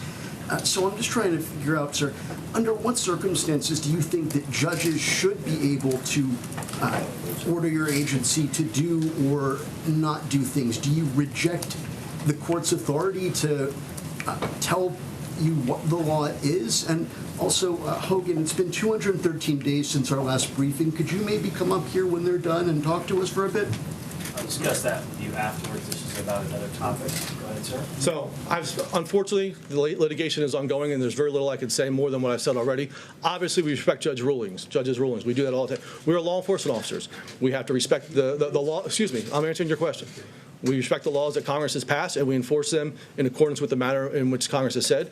When judicial rulings come out, we abide by those judicial rulings. If those judicial rulings are overturned, then we abide by that. We don't get the ability, nor should we have the ability to pick and choose what laws that we should enforce. Ma'am. But the judge was telling you, sir, that Ma'am, go ahead. You were saying Thank you. You said that with the lack of cooperation, you're always adapting, you're looking at ways of adapting. What are you currently doing? There's been talk of DNA sampling, facial recognition. Can you just explain that a little bit better? So we're utilizing DNA sampling right now in the border environment, trying to ferret out the false families. As I mentioned earlier, many of the individuals that are coming here to this country are not legitimate families. So the family units, they're utilizing the loopholes in the Flores settlement agreement to come here as a family, which has led to significant numbers of children being recycled and victimized for the sole purpose of unrelated adults posing as a family unit with those children. That's what the DNA sampling goes after. We're hitting about a 15% rate of individuals or families presenting as families that really aren't families. And we're prosecuting those cases. We've got a great support from the U.S. Attorney's Office along the southwest border, but we've prosecuted more than 1,000 cases along the southwest border dealing with fraudulent families or imposters. We've also seen instances in which unaccompanied alien children or adults are posing as unaccompanied alien children, 18, 19, 20, 21-year-olds posing as 15, 16-year-olds. And those children, those adults, unfortunately, end up in an HHS shelter that's full of children. That is an unsafe environment for those children if you're putting adults in there. Director, but in regards to criminals being released and your office is not, or your agency not notified, how are you dealing with that and adapting to that? And in regards to the judge's ruling in California that says this digital option or the database is not relevant. We're continuing to look to modify ways in which we can conduct our enforcement operations. Now that the things in the border have slowed a bit, we're able to pull back some of our resources and get them back out on the street. We rely upon our partners. We've increased the 287G program from 32 in 2017 to 79 now. We have a warrant surfacer officer program, which is a limited authority program, which will allow those cooperating jurisdictions to actually effectuate arrests on our behalf. As we expand that will give us greater bandwidth. The easiest answer is Congress can give us more resources for both officers and attorneys to work these cases, but they haven't deemed fit to do so. Director. Sir, can you just, to follow up on that, to what degree are you still targeting undocumented families as a deterrent to other migrants? And my second question is, are you planning to conduct more workplace operations like we saw in Mississippi over the summer? So the families that we are going after are those that have had the opportunity to avail themselves of due process in the immigration court system and have either not shown up, as the vast majority, about 87%, last time I checked the numbers, of those cases that were placed in the accelerated docket have failed to show up for even their initial court hearing. Those that do go through the court process and are ordered removed by an immigration judge, it's incumbent upon us to effectuate those removal orders so that there's integrity to the system. Our system is going to have no integrity if these removal orders are not actually effectuated. So we will continue, as we said back when we started this family unit operation, we'll continue to do it. We have teams out there every day going after these family units. And it's not a matter of deterrence. Deterrence is an effect of us enforcing the law. What was your second question? Grown. Has it grown? How has it grown? How's it grown? Well, the number of families that continue to fail to show up for their court hearings and then get removal orders continues to grow. Director, what about the workplace operations that we saw in Mississippi? So Mississippi was just one operation. We enforce more than 400 laws that Congress has passed. Those laws regarding legal employment and worksite enforcement are part of that portfolio. We'll continue to do those cases. Sir. Director, thank you. A quick question about what you want the American people to understand about the crisis itself. They will hear this, they will hear you, and they will want the brass tacks. What are you trying to say, simply speaking, about what you're attempting to do and what you're not getting from other stakeholders like congressional lawmakers and local law enforcement, or rather local leadership in places like Chicago or Texas or whatever? Well, what I would tell them is that if they live in a sanctuary jurisdiction, their elected and appointed leaders are making them less safe. Director, follow. Yes, sir. Could you speak to the issue of the accuracy of the databases that ICE is using? Obviously, as I mentioned, times led to the arrest of American citizens. Is ICE getting better at this? So I can't speak to ongoing litigation. As part of our investigations, we'll be taking enforcement action against somebody. That includes a very substantial investigation into an individual's background. Many times, individuals that we come across that are United States citizens don't even know that they are because the laws around citizenship are so complicated. Ma'am. Follow. Couple of questions. I want to follow up with you on something that I asked your counterpart at CBP earlier this week. How many children are currently being held at the border?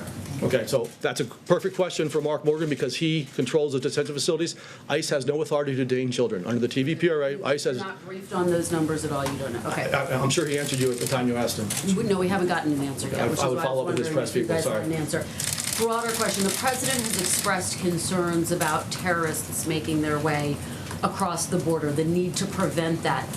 Given what we're seeing in Syria right now, given that there are reports that ISIS fighters are being released as we speak, how concerned are you about that? What are you doing to make sure that they don't, in fact, cross over if they were to make their way here? And are you in touch with any counterparts abroad about that? So we have an extensive attaché network within our Homeland Security investigations. We have visa security posts in over 35 locations throughout the world. We continue to expand those programs as Congress gives us funding with which to do so. ICE is the second largest participant in the FBI's Joint Terrorism Task Force.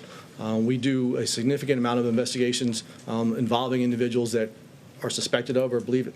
Look, this agency, in fact, this entire department was formed after 9/11. Our primary mission is national security, and that goes along with public safety. Sir. Yes, just to follow up on something I asked you last time you were here.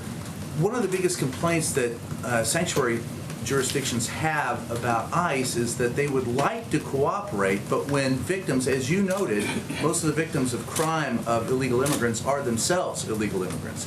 And when they come forward and show up, you all prosecute them and take them away as well. Can you assure that community that that's not the case? Can you make a guarantee that you will not go after the victims of crime, but those that are perpetrating the crime?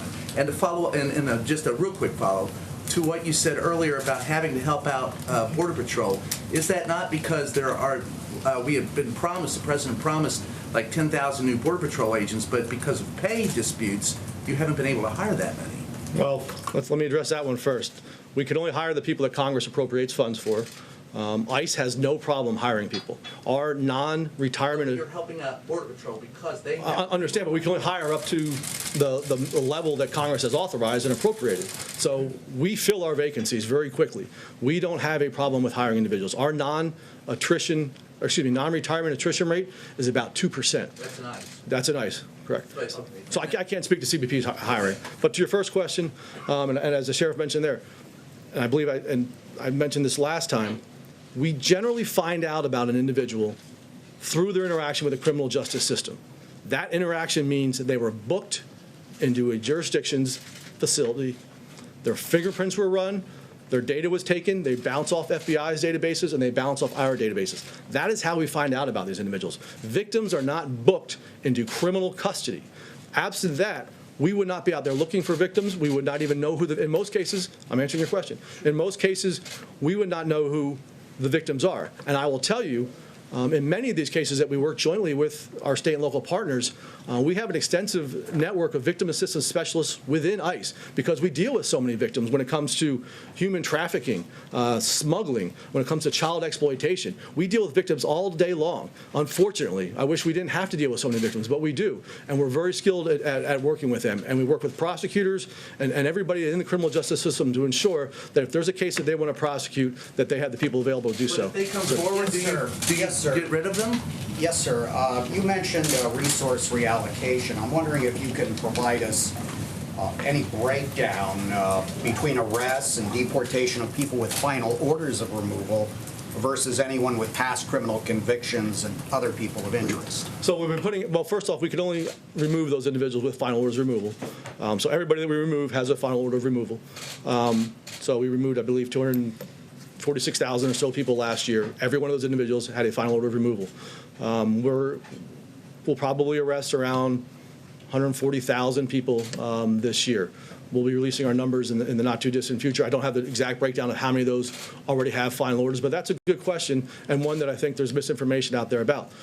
When we arrest somebody that's here illegally, if they have not already been through the court process and had their due process, they get that ability. This is the front end of the process. Just when these sheriffs arrest somebody for aggravated assault or domestic violence, that arrest, they don't go from arrest to prison and serve a sentence. They have to go through the judicial process within the criminal justice system.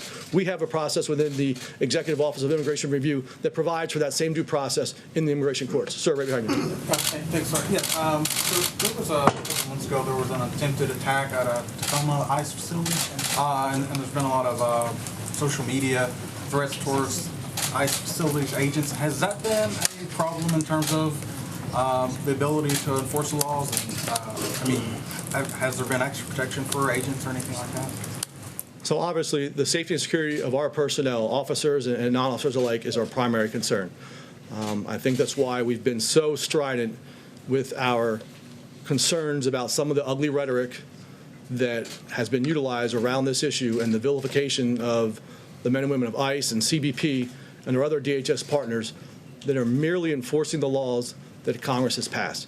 It's especially disheartening when it comes from individuals who actually have the ability to pass laws or change laws if they don't like them. But instead, they would rather vilify our officers for doing their sworn duties. You know, a third of our officers are military veterans. They were heroes before they ever strapped on a badge.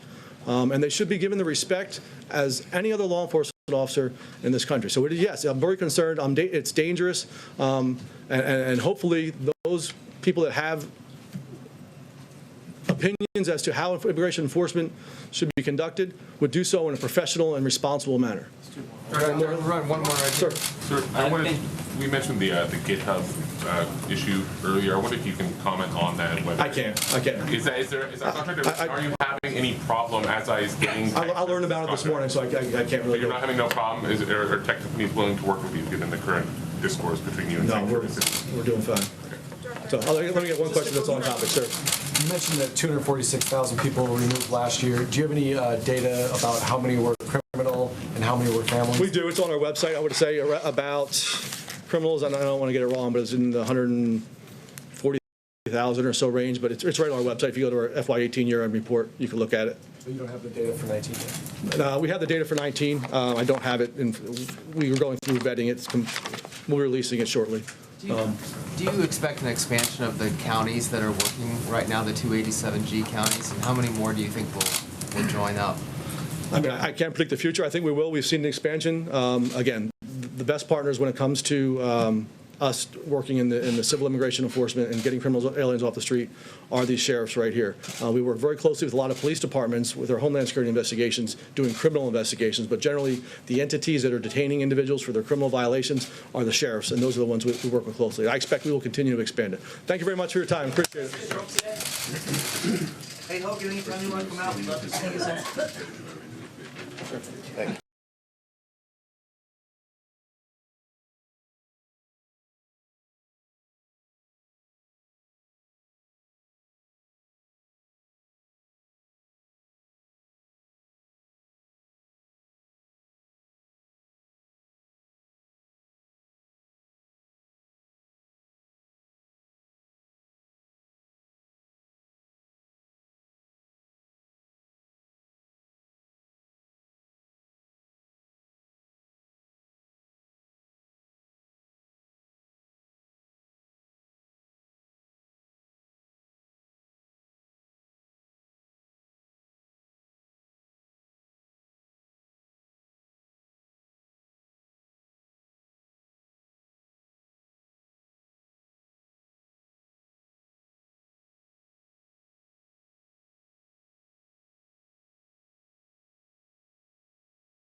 Bringing your furry friend on your Uber ride just got a whole lot easier. The ride-sharing service is rolling out a new pilot program called Uber Pets. For a surcharge of $3 to $5, riders will be able to bring any non-service animals on their Uber trip. Drivers, however, will have the option to opt in or out of the new feature. Riders can also bring along more than one pet, though at the driver's discretion. The feature is expected to be rolled out on October 16th in select cities, including Philadelphia, Denver, and Phoenix. Meanwhile, Delta Airlines is going on a hiring spree. The company is looking to hire more than 12,000 employees by the end of 2020 as they look to expand operations. Positions will range from flight attendants to pilots and ground staff.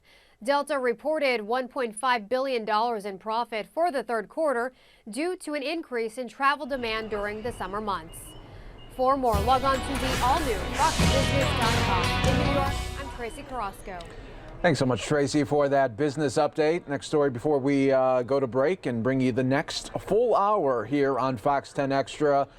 This criminal makes you think, really?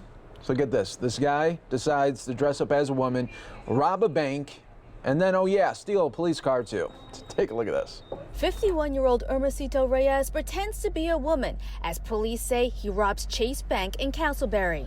He was dressed as a female in a gold dress and a wig and passed off a note to the teller demanding money. Police Chief Larry Krantz says the teller gave the robber a small amount of cash and he took off. After getting out of his disguise, a Seminole County deputy saw him coming out of the bushes. Sheriff Dennis Lima explains. The deputy immediately confronted the individual, exited the car, and saw bizarre behavior.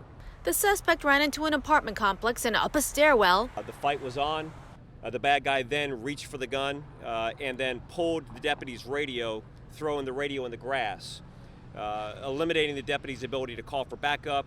Sheriff Lima says that's when the suspect took off at the deputy's patrol car. Reyes then runs from that location, runs back across the street, gets into the deputy's patrol vehicle, and then the chase was on. Not any ordinary chase. We were actually chasing one of our patrol vehicles that the bad guy stole. Deputies used stop sticks at 1792 and the 414 and took Reyes into custody. Nothing that drives me crazier than to see a bad guy or know that a bad guy got behind the wheel of one of our patrol vehicles even for just one moment. I'm okay that he was in the car, but he was sitting in the wrong seat.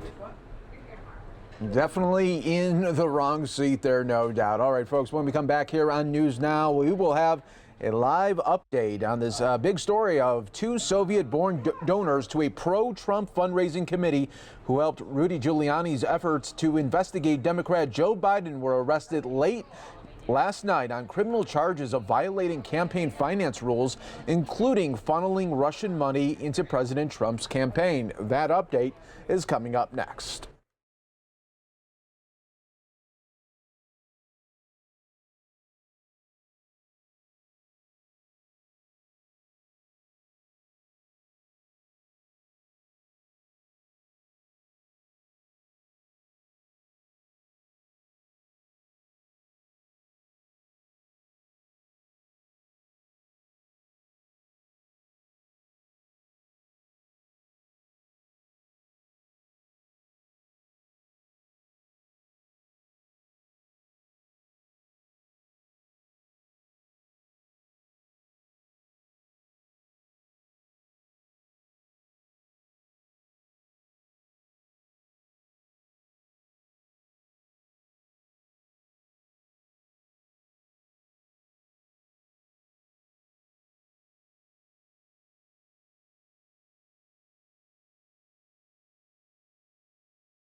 We'll be happy to answer after the conclusion of Jeff's remarks. Thanks.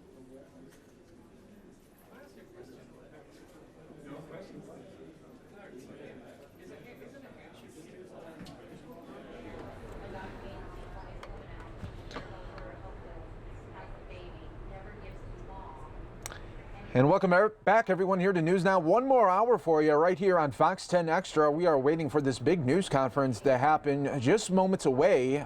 This came late last night. This news broke.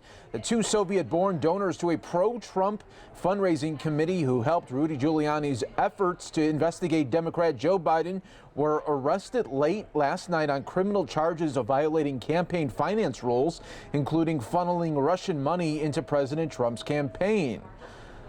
Lev Parnas and Igor Fruman, two Florida businessmen, have been under investigation by the U.S. Attorney's Office in Manhattan and are expected to appear in federal court in Virginia later today.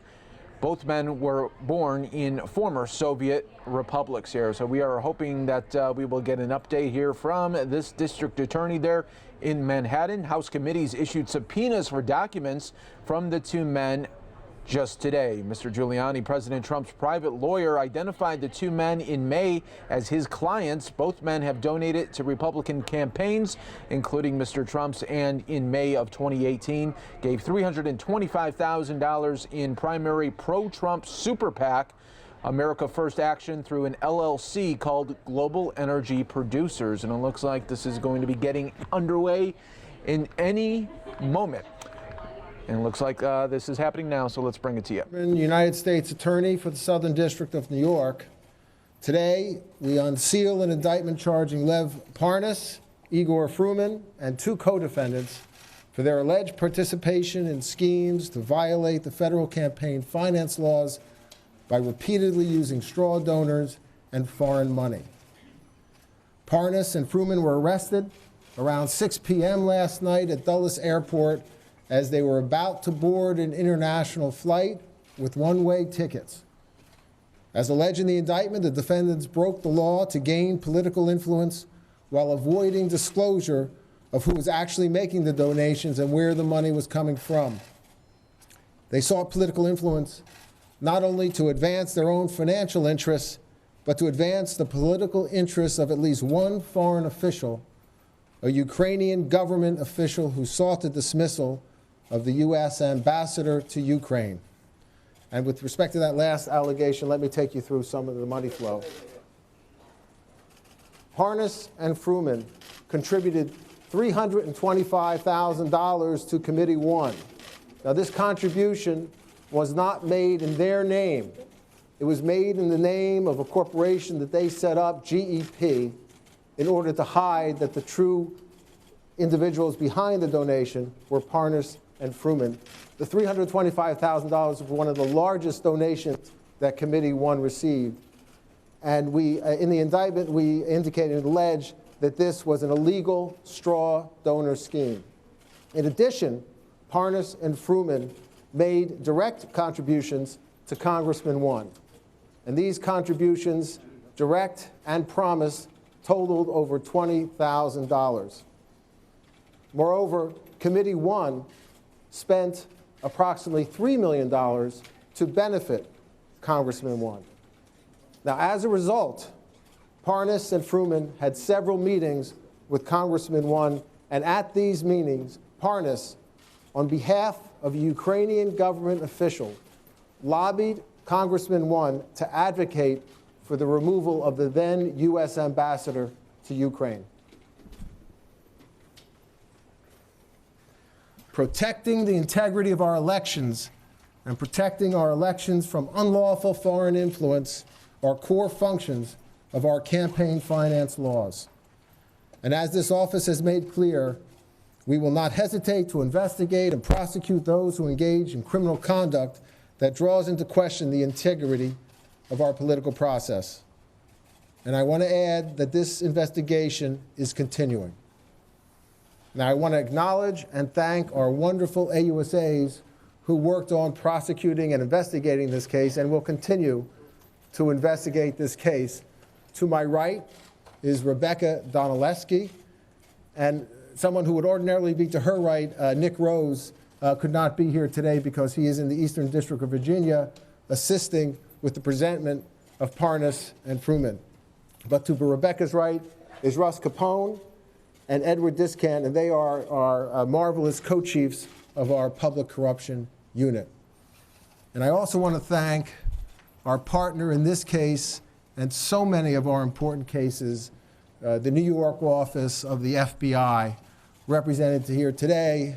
To my left, Bill Sweeney, my good friend, the assistant director in charge of the New York field office. To his left, Mike Driscoll, the special agent in charge of the criminal division. And to his left, George Kazami, the special agent in charge of public corruption at the FBI. And now I'd like to invite to the podium my very good friend, Bill Sweeney, for any comments he'd like to make. Thanks, Jeff. Last night at Washington Dulles International Airport, the FBI arrested Lev Parnas and Igor Fruman on campaign finance-related charges as they attempted to leave the United States. Andrei Kukushkin was arrested in San Francisco shortly thereafter. David Correa, the fourth individual charged in today's indictment, is not yet in our custody. Campaign finance laws exist for a reason. The American people expect and deserve an election process that has not been corrupted by the influence of foreign interests, and the public has a right to know the true source of campaign contributions. Laws make up the fabric of who we are as a nation. These allegations are not about some technicality, a civil violation, or an error on a form. This investigation is about corrupt behavior, deliberate law-breaking. The FBI takes the obligation to tackle corruption seriously. There are no exceptions to this rule. We gather evidence, we collect facts, and we will act on them when appropriate. As Jeff mentioned, our investigation will continue. Many thanks always to Jeff and your team of prosecutors here at the Southern District. Thank you as well to our FBI personnel in our offices in Miami, San Francisco, and Washington, D.C. And of course, thanks, Mike and George, to your team and the team of agents and professionals who are quiet professionals and solid public servants here in the New York office. Thank you. Thank you.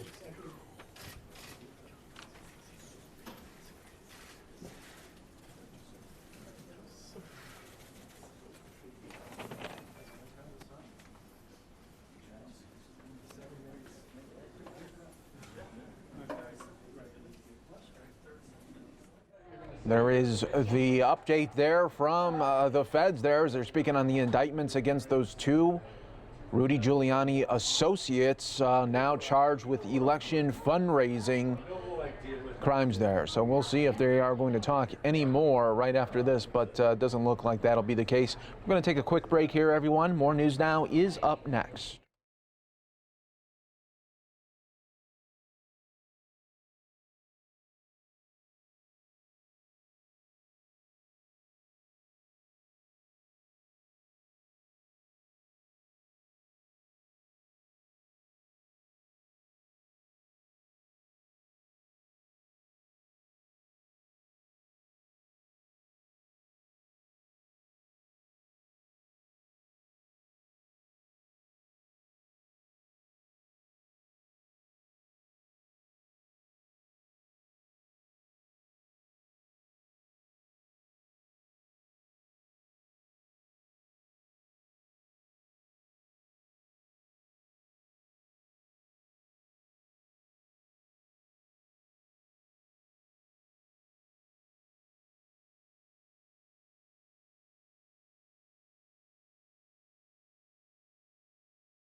Welcome back, everyone, here to News Now Live. Look at the White House here. President Trump will be heading to Minnesota pretty soon. In about the next 90 minutes there, we will feature that for you, of course, on Fox10Phoenix.com, as he is holding a rally tonight. A lot of talk about just he might be really riled up there to talk so much about the indictment and inquiry that is really being sought against from the Democrats there. So we'll see what he has to say a little bit later.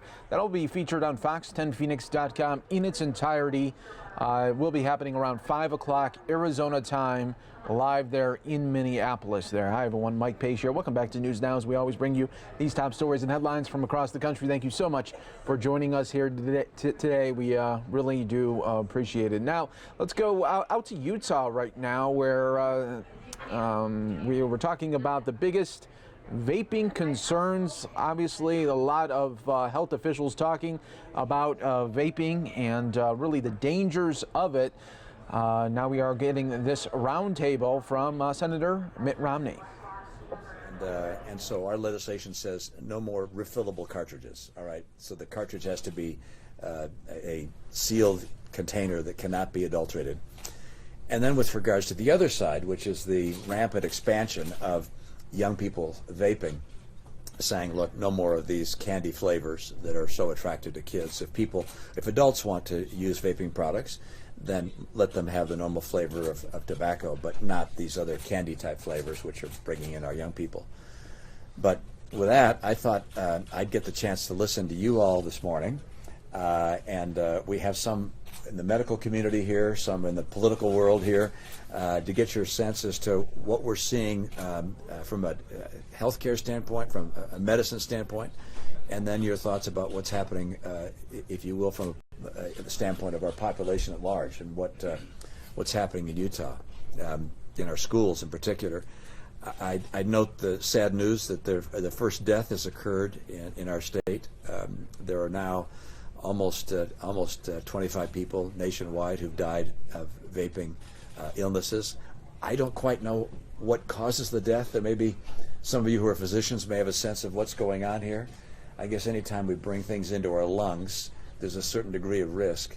But with that as an introduction, I'm going to start on this. I'm going to start on this side and let the representative be the last to speak on this. But just go around the table, tell each other who we are, and then your perspectives or advice. For me, we have a representative of the state Senate and the state legislature, the House, and of course a federal representative. If there are things you think we ought to be doing that we're not doing, or things we need to push in a more aggressive way, that's what I'm here to listen to. So with that, please. Sure. My name is Brian McGinley. I'm a pediatric pulmonologist here at Primary Children's. Mm-hmm. We've seen cases both in the hospital, ICU, and outpatient clinic. Kids who have vaped and gotten very ill. There was another child at Timpanogos Hospital who I think made the national news. Was on social media vaping, and that was a big part of her persona, who ended up in respiratory failure and intubated, and is now an advocate for stopping. So we also are concerned about the skyrocketing rates that you mentioned. So 135% increase in kids over the last 2 years, which is just incredible. It feels a lot like the misperceptions have outweighed some of our efforts. It's safe, it's okay, it's cool, despite some of the outreach that we've started. And I thank you for your efforts here. I think exactly the marketing, the flavors directed at kids is really, really concerning. Yeah. The injuries, I think Dr. Harris can speak more to than I can. She's got more knowledge there than I do. But thank you so much for the efforts in this area. Thank you. Appreciate it. Yeah, doctor.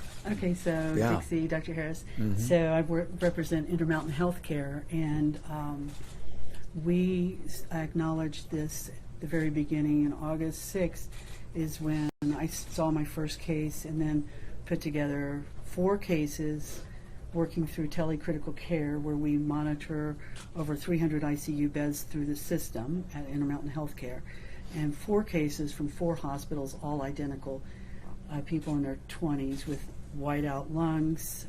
Everybody's probably seen the pictures, and profoundly ill. Many of them have been They talk about having a lot of nausea, vomiting, feeling like they have the worst flu that they could ever have. They'll tell me, I felt like I was going to die. And I was talking to a patient yesterday. He said, I felt so terrible that I couldn't even get to the hospital. My family had to pick me up and take me to the hospital. Does this come on suddenly, or is it a gradual?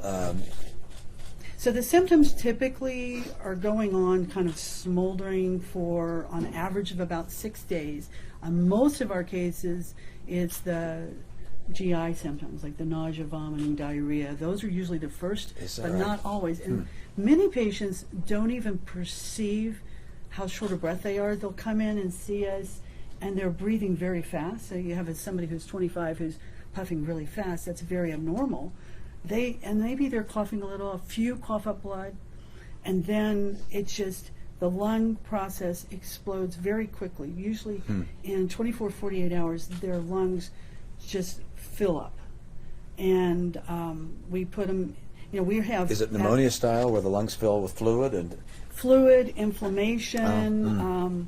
We can see that we at Intermountain Healthcare, we've not had a death at our hospital, so we don't have any autopsy, but we have one biopsy that we have of a patient that was, we're even recognizing patients from even July that have come in, and if they haven't stopped vaping, they come in with recurrent problems. And the lungs are very inflamed, a lot of scar tissue, very much what was described in the New England Journal article last week, which they reported 2 autopsy cases and 15 other biopsy cases. So what we see is exactly what they've seen. And these patients in our institution, we have almost 45% landing in the ICU, 20 to 23% are going on ventilators.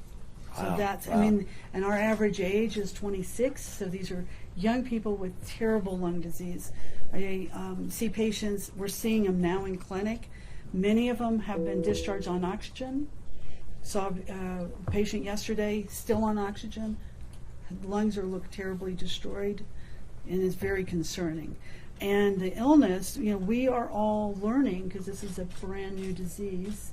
So I've been on calls with clinicians from across the country working with the CDC, and we've kind of come up with a guideline which will be reported tomorrow, the MMWR. So we've developed a guideline based on our experience between doctors in Dallas, San Francisco, and Atlanta. So all over the country, we've kind of built our combined clinical experience and kind of what we recommend for evaluation to make sure there's not an infection. And this is going to become very important, because if kids still vape and young adults still vape, then we're going into flu season. So these symptoms are exactly like the flu, right? Yeah, because so people will stay at home and think, oh, I just have the flu.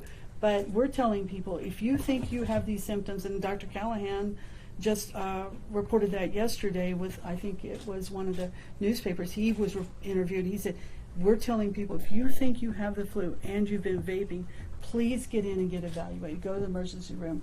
Go to Instacare. Wow, that's something, because it presents very much like a flu with the GI symptoms up front. What causes the GI symptoms? I'm curious as to what. I mean, I would understand coughing, or that would make sense to me, and shortness of breath. But why GI symptoms would come? Is it lack of oxygen? We think it's something to do with a toxic reaction. And again, toxicology is not my field of expertise.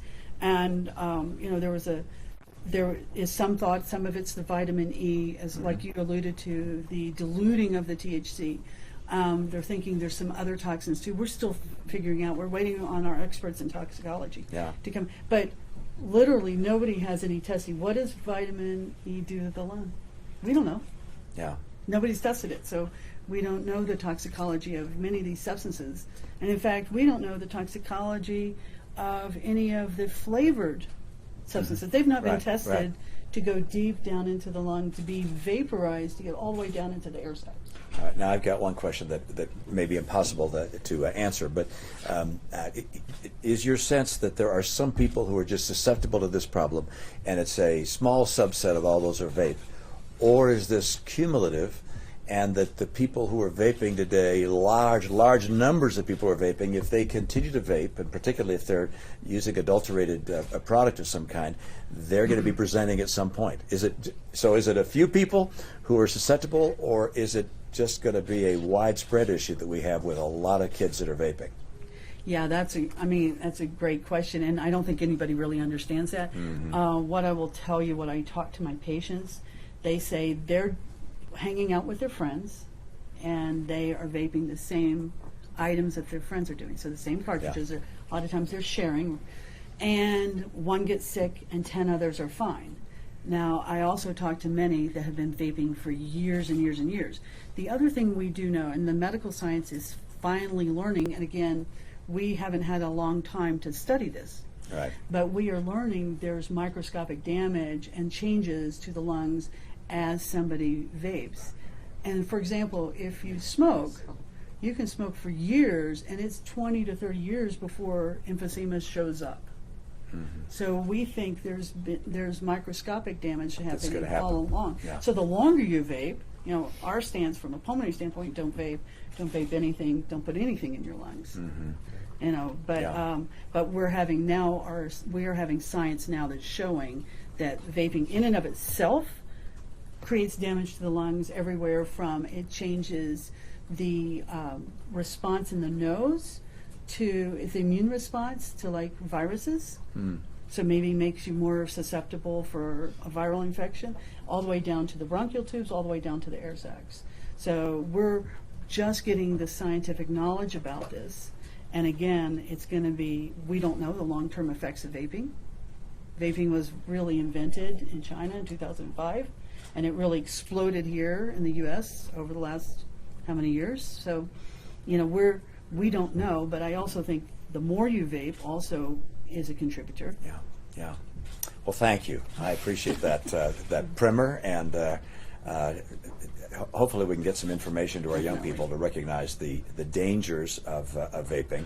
As you point out, Doctor, many young people think this is perfectly safe. I'm just breathing steam, and it's not safe. And we haven't communicated that as we should have.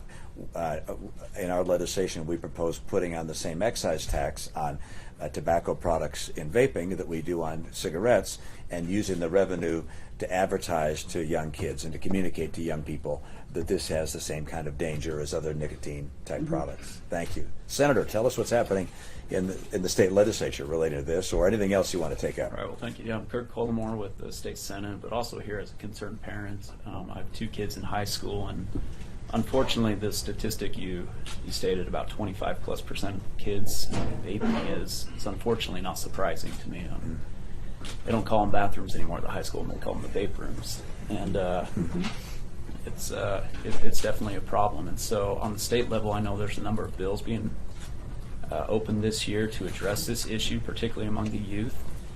And so I think our hope is to make sure that those efforts are in concert, that if there are any tax implications or anything like that, that it is specifically used towards education and cessation efforts. So. Excellent. Well, good luck to you. I don't know that's starting in the House or the Senate, but my guess is in both places. Both places. Is that yes. right? Yeah. Good. Thank you. Please. Yeah, Mark Watterson. I work for the American Heart Association, and I really appreciated the doctor here on the end kind of helping to paint that picture of, what does this look like here in the state?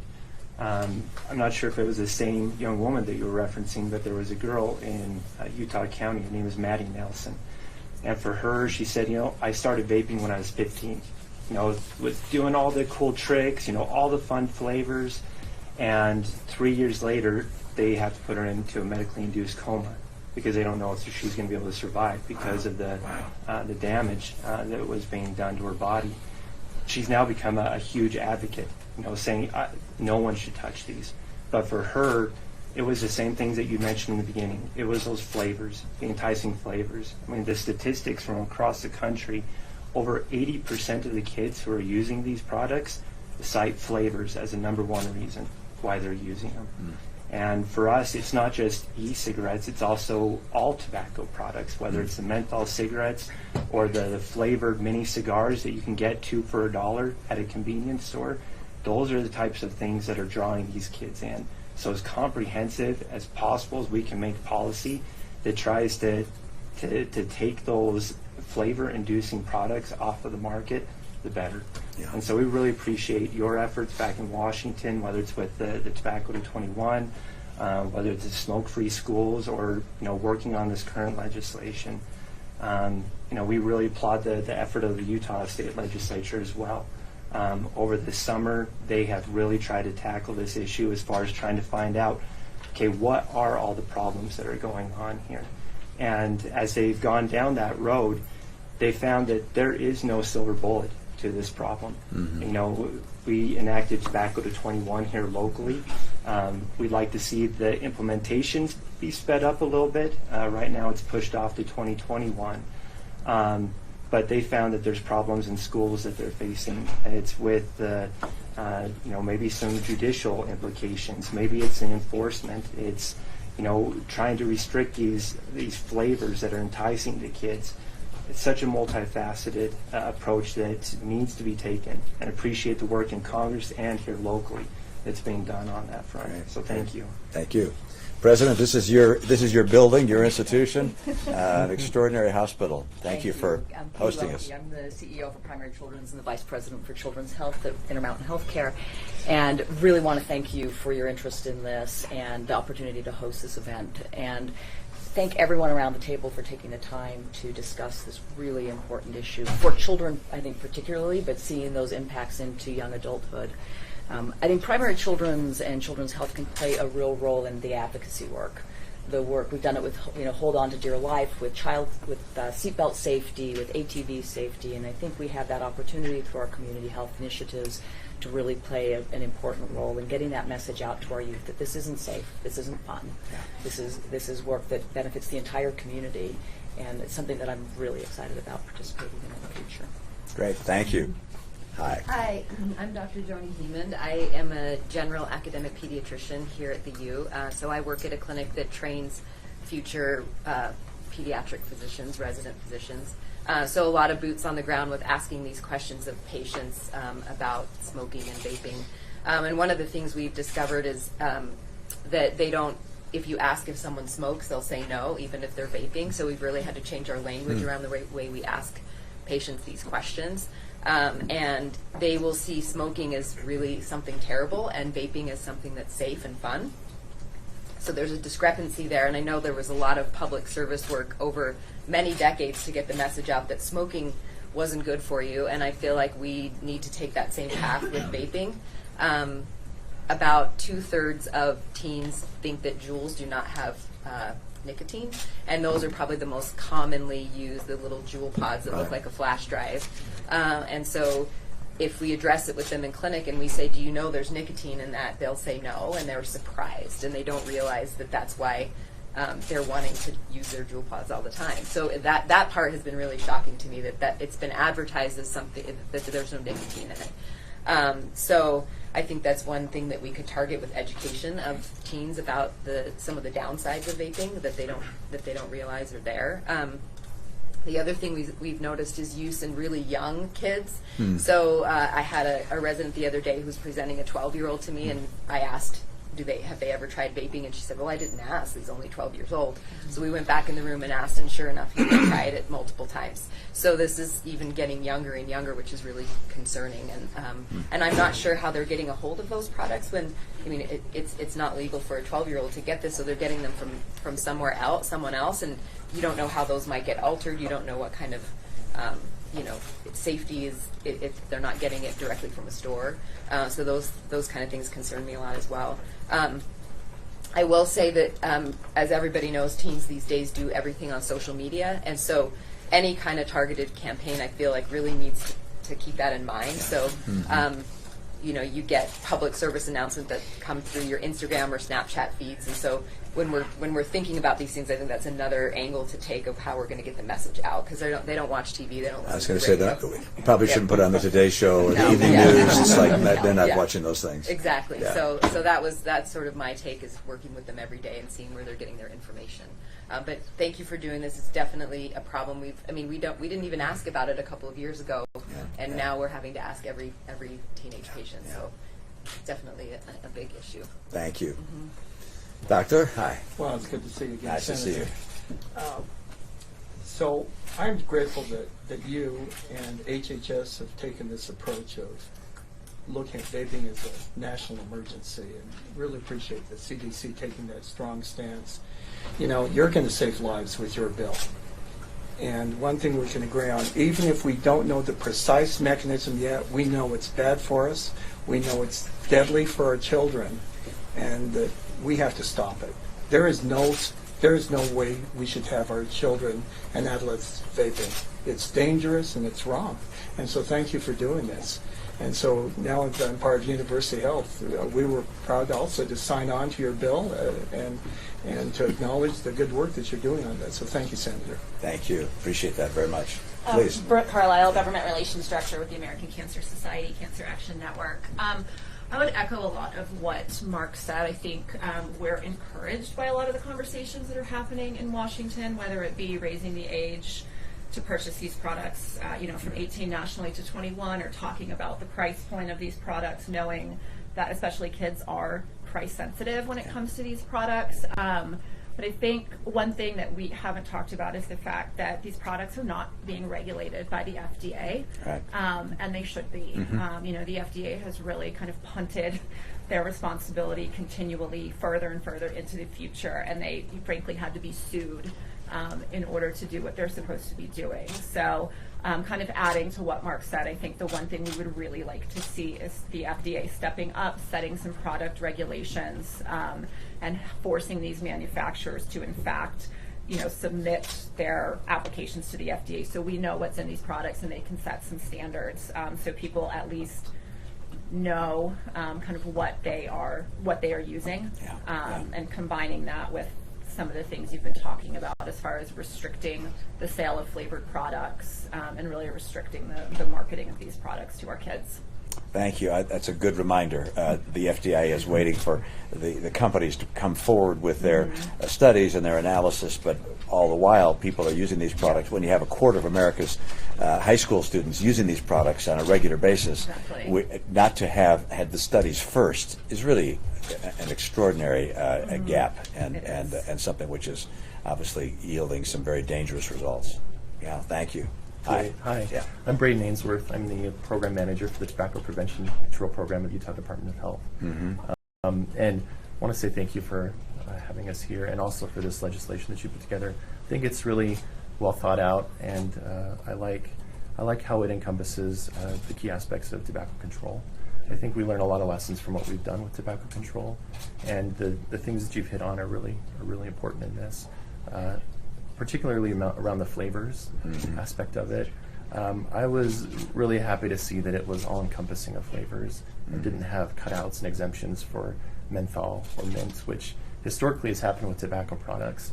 I think it's important that that is contained in that, because we know that those jewel pods, especially the mint and menthol ones, are really some of the most popular ones. I was going to say, I think 70 or 80% of the vaping that's going on by young people is done with menthol or mint, and so cutting those out, exempting that, which what the industry's trying to do, which is to say, okay, fine, we'll stop the bubblegum flavor, but we want to do the mint and the menthol. It's like, wait a second, guys, that's where the young people are using these products.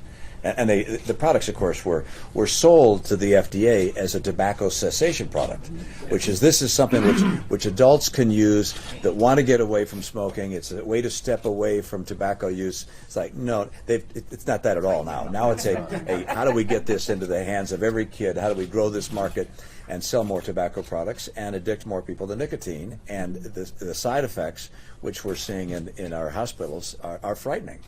Yeah, absolutely. Yeah. And so to that point of so many that are now addicted to this, I think another component of it that in the state we can work on a lot, maybe at the federal level, is providing those cessation resources to those kids that are now in that situation. They'll become aware through media and some things that, this is bad, but I mean, nicotine is a difficult habit to kick. And we have some resources here in the state that are free. There are some barriers that we're trying to overcome. We're working with the legislature here to try to overcome some of those, but that's important. And then another thing I just want to add, it seems that the parents need to be educated as well with this particular issue. We know that the number one place where the kids are getting these products are from people that they know.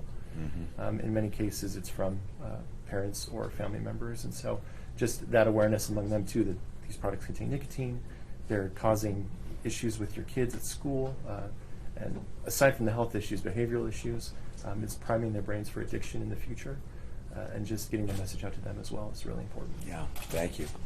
Representative Pulsipher, you get the last word. Okay, thank you. Thank you. And again, thank you for this conversation. I found that this summer we had conversation with several legislators and many of the people around this table, and it was extremely beneficial to come together, to share our information, and to identify the places that we need to work in our state. And certainly appreciate the efforts you're doing, because with what you do in the on the federal level, it will greatly help what we're trying to do in the state of Utah. And we did identify that we need to educate our kids in the education process for the dangers of vaping, because we had people from school districts and schools talk to us, and that is a big problem, is kids thought it was fine and not harmful. So there's efforts happening at the State Board of Education to put information about vaping clear into elementary school all the way up, so they understand drugs, alcohol, and vaping is also very, very dangerous. We're increasing some specialty curriculums that we have. When we've had them in the middle school and high school, we're going to put those in elementary as well, so that those students can understand that when they're very young, that it's very harmful. And another area that we're looking at is in the regulation, so that it's not easy for kids to get a hold of these products, at least to purchase them themselves. And that has been a problem. So there's some legislation that's looking at that, and then also looking at the funding that the tax on the local level as well. And then one other area we're looking at is what the processes are in schools when kids are caught vaping, how that works, and there was some things that we needed to do to make it easier for schools to handle these situations when they find them, and again, working with the health departments to take advantage of some of these great tools, cessation tools that they already have, to allow the schools, people in the schools, to use those as a tool. And then finally, we're looking at putting programs into schools to help kids build relationships with each other, and just kind of help them so they're stronger mentally and emotionally, so that they don't maybe look to things like vaping as an escape for the problems in their life. So we kind of have a comprehensive, across many areas plan for what we're trying to do, and so appreciate your help. Thank you. Well, a couple of just thoughts, conclusory thoughts. One is those in the legislature, as well as those in the medical community, you can expect that the forces that push against any change are enormous. The tobacco industry, as you know, is huge, has a lot of money, and will spend unlimited amounts trying to, one, change public opinion, and number two, trying to lobby and put pressure on political people not to do things that will harm their interest, all right? The tobacco funding is enormous. And number two, now there's a whole new industry, the vaping industry. And you see vaping shops all over, and they want to sell more and more products, and that means they're also going to be very involved from a political standpoint. So the forces pushing against you are significant. But as we've heard from the medical representatives today, the impact on lives is more significant, and it just means that political will is going to be required in a way that's sometimes unusual, but in Utah is a regular experience. So I appreciate the legislators for their work in this effort. The second thing I'll just note for those in the public, one, this is dangerous, but number two, the way it presents is going to be very similar to the flu.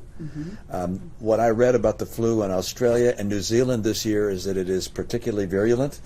And hopefully our flu shots will be somewhat effective, but probably not entirely effective. And we're going to have a lot of people that are going to be coming in with the flu, and in many cases they're going to be people who've been vaping, and they will be more susceptible to various very serious health consequences. So this is a warning to the public here in Utah and across the nation.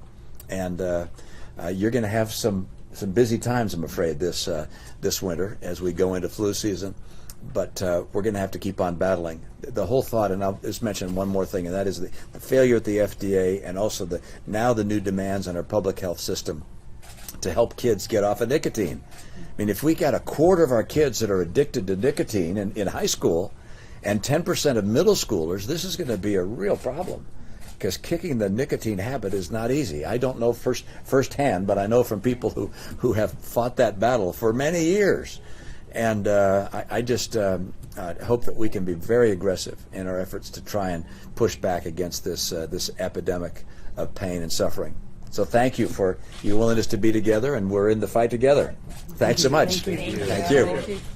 Now I'm going to let you guys leave. Apparently these guys want to ask me a question or two, so I'm going to...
Welcome back, everyone, here to News Now Live. Look at the Capitol here on this Thursday. Hope everyone is having a great afternoon. I'm your host, Mike Page, bringing you these top stories and headlines from across the country. Let's show you this foreign policy discussion that was happening a little bit earlier today in D.C. This is all coming on the heels of everything that's going on in Syria, with Turkey trying to take on our ally there, the Kurdish forces. Let's bring this to you right here on News Now. Understand cyber-enabled economic warfare from a lens in Beijing, in Moscow, in Tehran, in Pyongyang. Great reports that you can get online.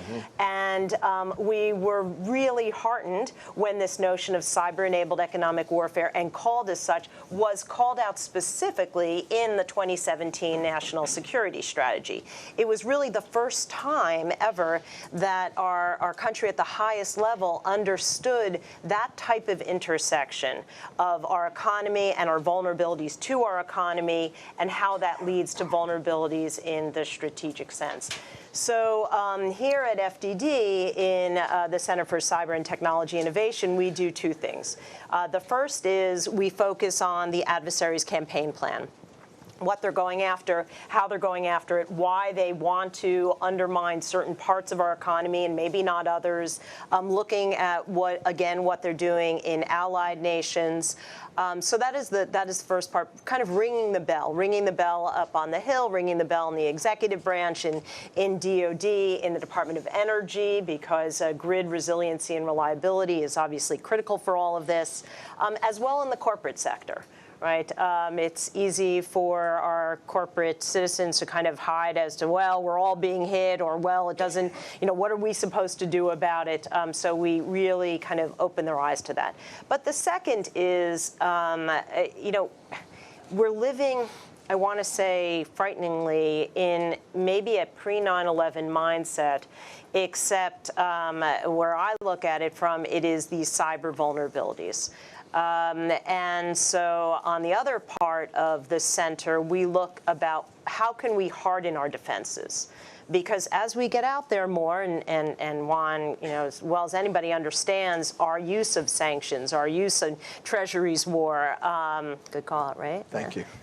Juan's you should all get it. And you should know the last chapter of Treasury's war, Juan predicted the kind of competition that he alluded to as well. So this is a powerful tool, but, not to say people in glass houses shouldn't throw stones, but we do need to harden our castle walls, because we are out there, and when a country like Iran, or even North Korea, China, Russia, looks at how they can undermine us, the cyber-enabled economic warfare, getting into our supply chains, which hopefully I'll have a moment to talk about in a little bit, is key to their strategy. So at our other part of our center, we focus on what are some ways to harden the castle walls.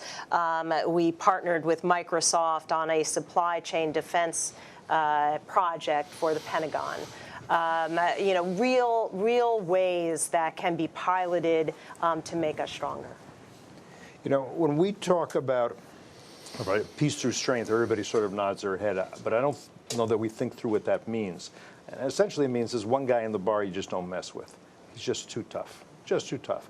And we could be that guy. I'm not sure we are. If you think about it, Iran's rulers mine ships, down a U.S. drone in international airspace, attack energy facilities in Saudi Arabia that are key to the economy.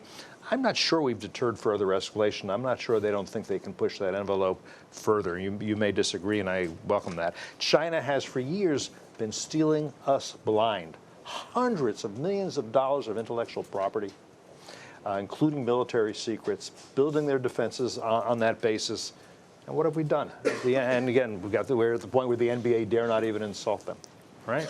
Russia has hacked our electric grid, attempted to undermine us in various ways. I think Putin is, if anything, emboldened. North Korea has been escalating its military tests.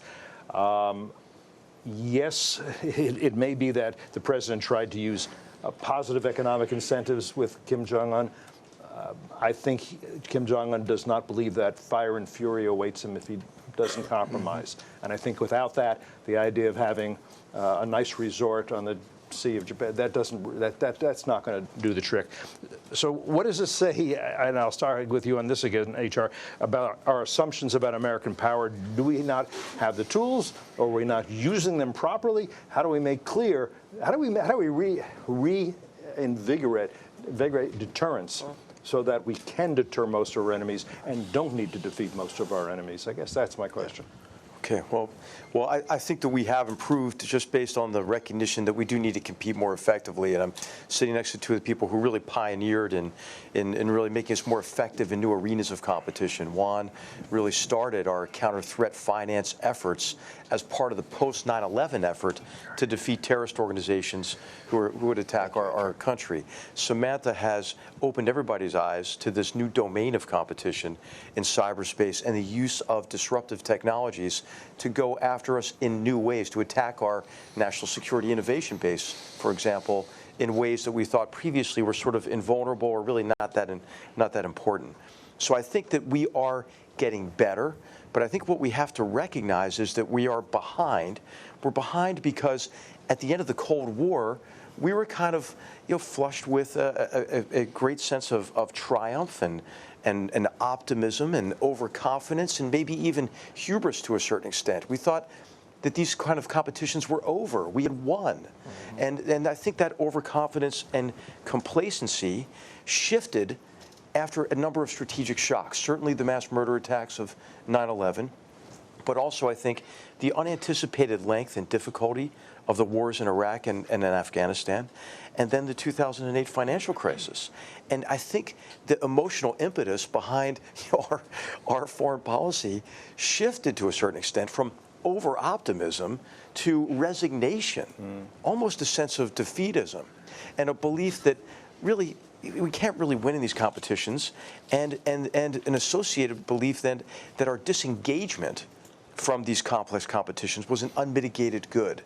Now, what these two approaches had, the approach of complacency and the approach of resignation, what they had in common is a failure to recognize the degree of agency and control the other, our adversaries, our enemies have over the future course of events. Both of these approaches were, I would say, profoundly arrogant because they believed that the future course of events and our security depended just on what we decided to do, and didn't recognize that war, certainly, but also other forms of competition are interactive, and the course of events will be anything but linear. And so I think it's important for us to recognize, first of all, as Americans, what is at stake in these competitions, and then why we must put together strategies that are really aimed at winning, at prevailing in these complex competitions. And it may be that we've been at war for longer than Americans want, but I think, for example, in places like the greater Middle East, centered on the Syria decision recently, for example, or in Afghanistan, we have to be able to recognize what are our vital interests that are at stake.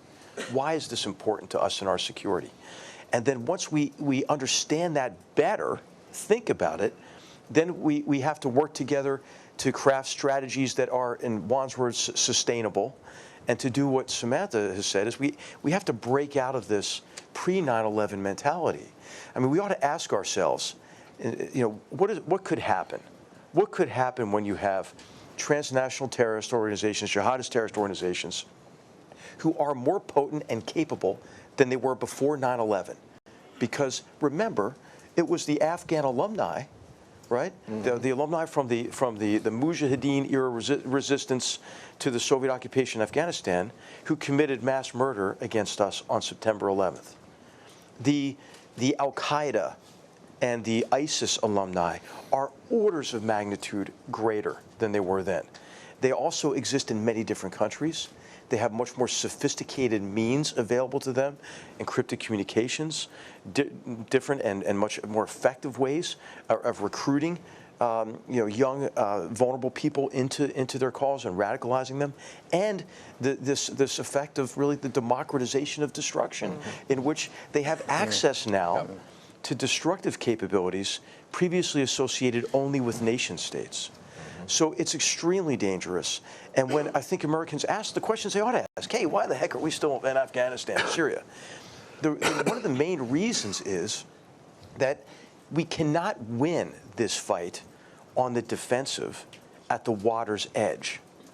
These are unscrupulous, ruthless people who want to commit mass murder of innocents as their principal tactic in a war against anyone who does not adhere to their perverted interpretation of Islam.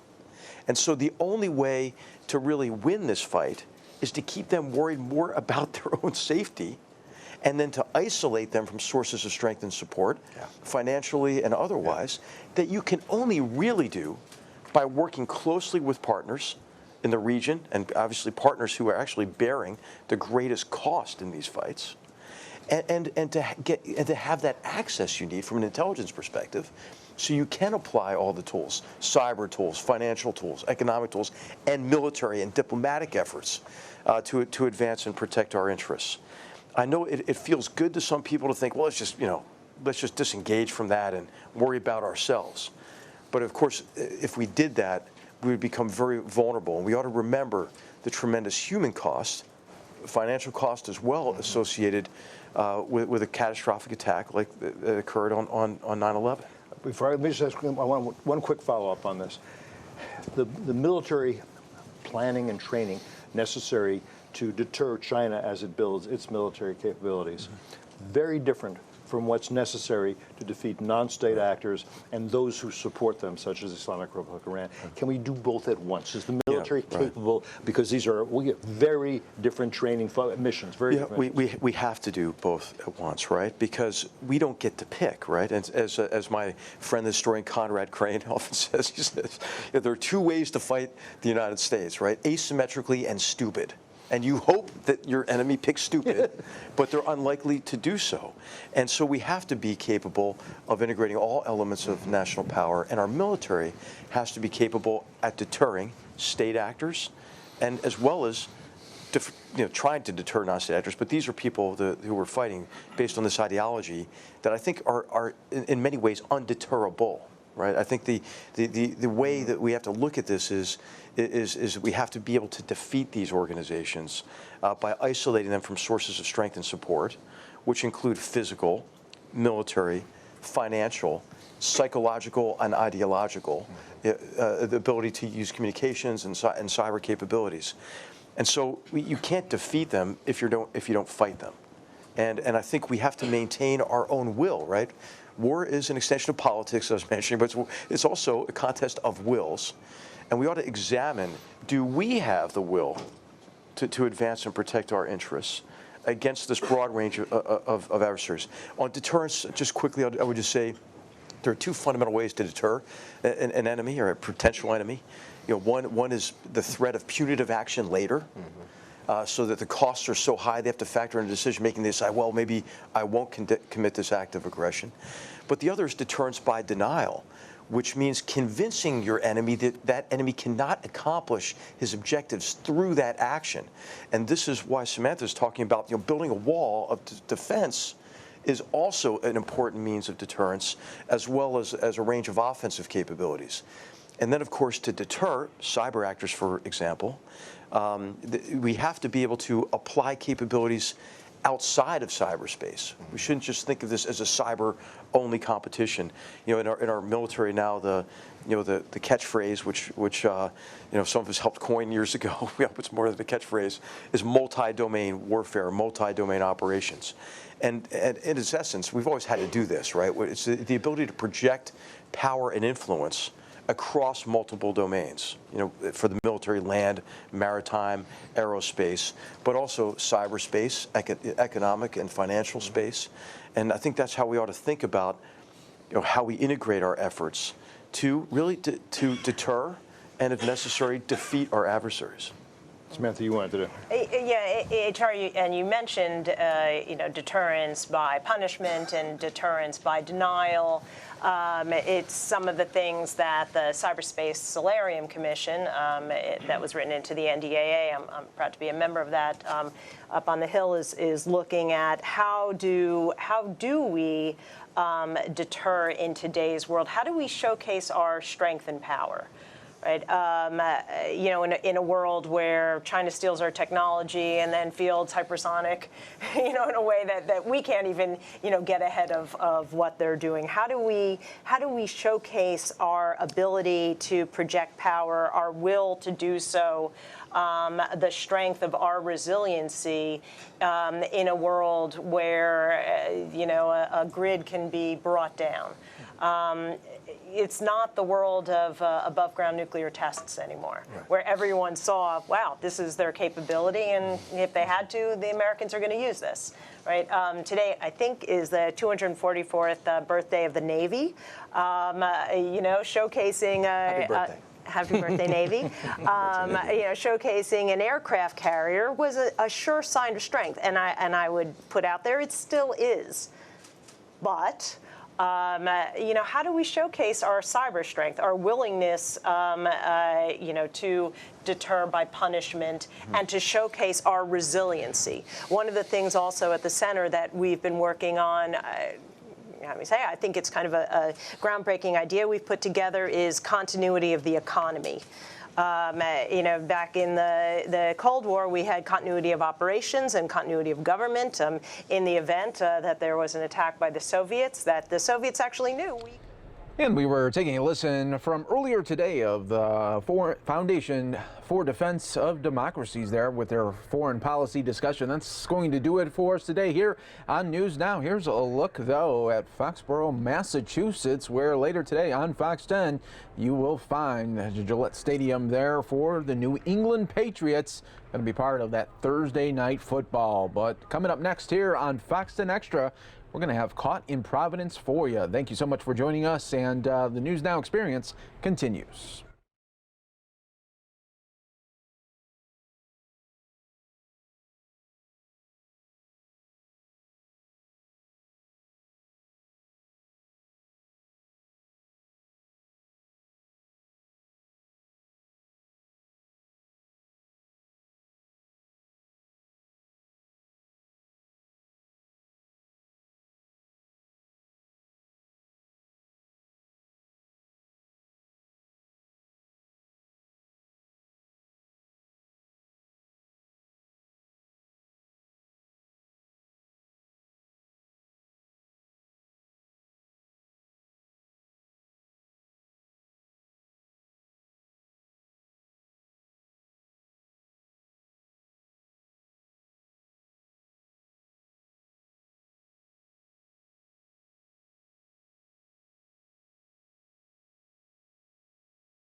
Good afternoon, and thanks to everyone who is here with us on News Now. Christy Larson sitting down at the news desk. We've had a little bit of trouble here within our station with our internet access, but finally back up and running, hopefully back in full strength. As you can see, we do have a wildfire that we are getting a bird's eye view of right now out in California. Now, there are multiple wildfires and, of course, people watching out for the fires as high winds, dry conditions all multiply these fires that are starting across California. Millions without power as planned power shutoffs continue with PG&E. A lot of residents angry and upset about these planned power offs, but PG&E trying to be a little bit more careful than last year when they were to blame for the spark of some fires, including that deadly campfire fire that happened last year. So again, we are looking up above this wildfire in California thanks to Skyfox.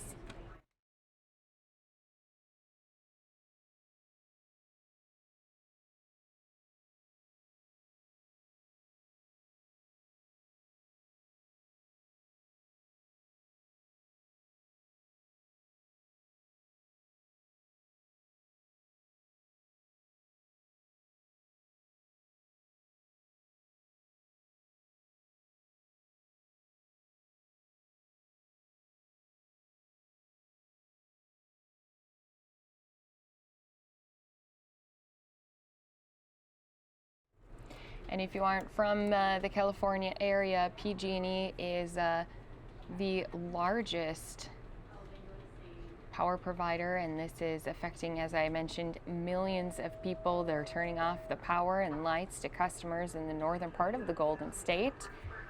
Started early Wednesday, and this could last into next week as officials are calling an unprecedented wildfire danger that could lead to explosive blazes. So Pacific Gas and Electric said they were implementing phases of public safety power shutoffs ahead of this widespread severe wind event impacting multiple counties, more than 22 counties. PG&E said in a statement, the safety of our customers and the communities we serve is our most important responsibility, which is why PG&E has decided to turn off power to customers during this widespread severe wind event. We understand the effects this event will have on our customers and appreciate the public's patience as we do what is necessary to keep our communities safe and reduce the risk of wildfires. That was Michael Lewis, PG&E's Senior Vice President of Electric Operations.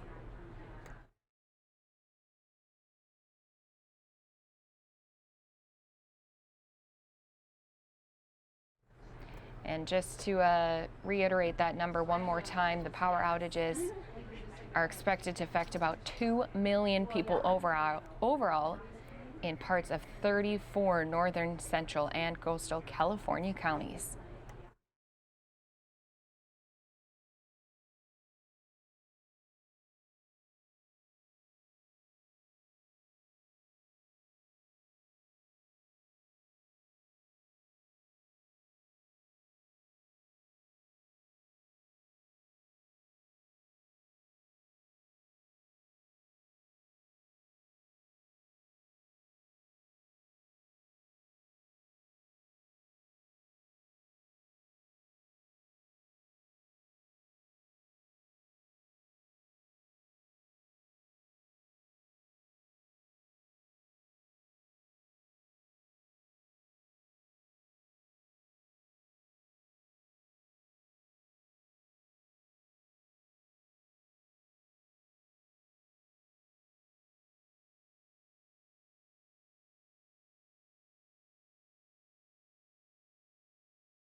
good. How are you, Jeff?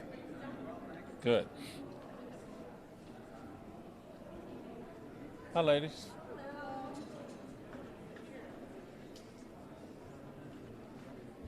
Hello. Hello. We want the big mic on too?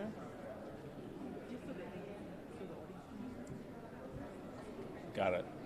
Thank you. Good afternoon, everyone, and thanks for taking some time to join us as we provide an update on the relocation of Benjamin Franklin and Science Leadership Academy students and staff. This is a situation we take very seriously. Over the past few days, we have convened a task force comprised of teachers, staff, students, parents, and principals. Here with me today, these principals who are here, Dr. Christine Borelli and Mr. Chris Lehman. Thank you for being here.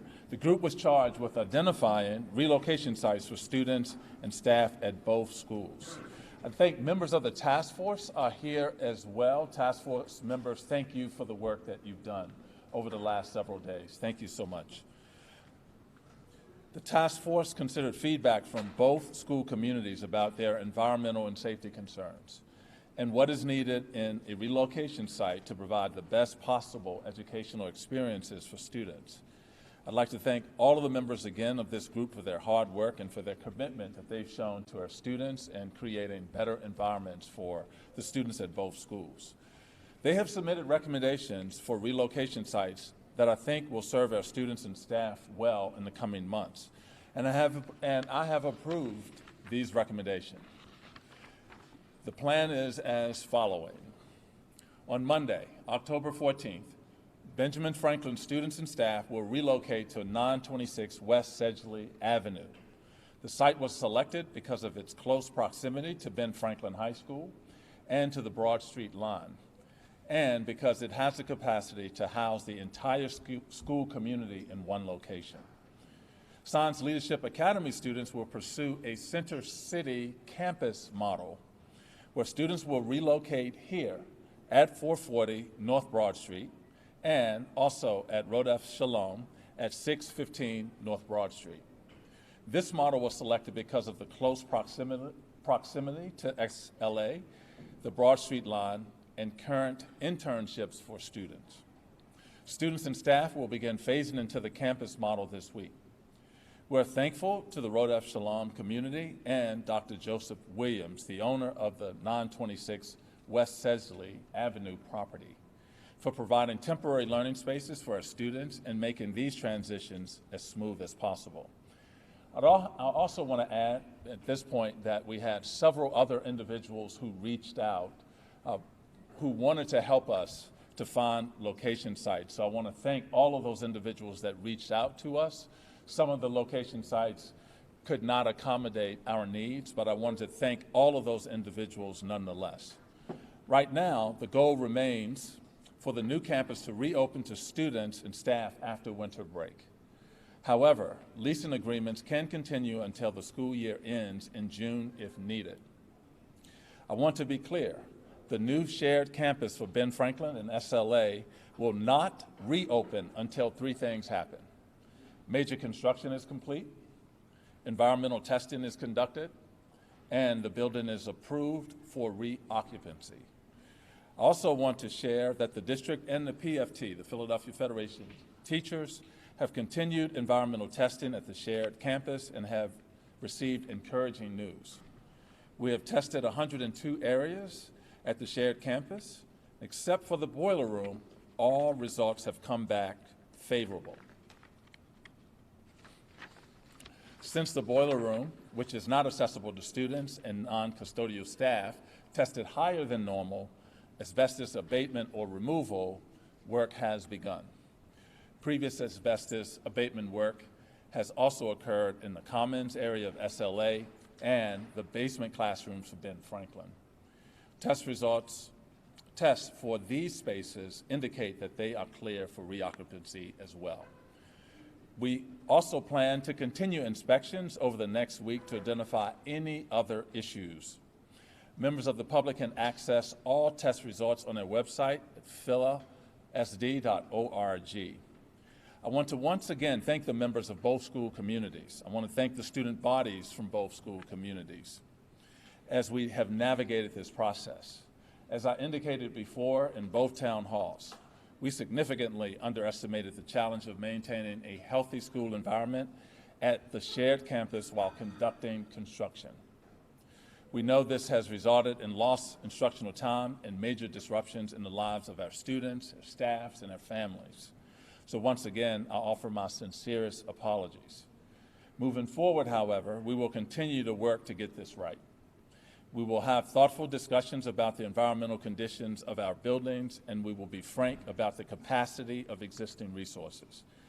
And through it all, we will continue to advocate for our students and staff so that they are all in healthy schools, and we all have healthy schools in every neighborhood, because that's what our communities deserve.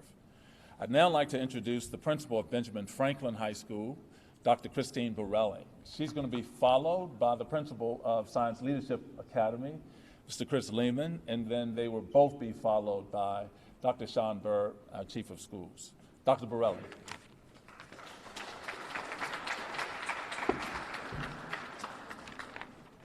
Good morning. Thank you, Dr. Height. Actually, it's afternoon. Is it afternoon? Good afternoon. I apologize. So I stand here before you. I'm the very proud principal of Benjamin Franklin High School. I'd like to just begin by saying thank you to my students, staff, faculty, families, our community members, because we've rallied together during this time to make sure that we advocated for a place that would be a great learning environment for our students. On Monday, I am extremely grateful that we will welcome our students back to school and back to the business of teaching and learning, because that's what the Benjamin Franklin High School community is extremely passionate about. At this location, we will have the opportunity, as discussed in many of the task force meetings, to keep the Benjamin Franklin student body, our teachers, our partners, and our entire school community together under one roof as an entire community. And for us, that was extremely important. We wanted to make sure that all of our students were able to come to one site where they would be able to engage in the regularly scheduled academic programming that we had already had scheduled for them. The West Sedgley Avenue space provides us with the opportunity to not only keep everyone together, but to also give an opportunity to be close to our public transportation, and also to give us enough space so that it meets all of our academic and our social needs.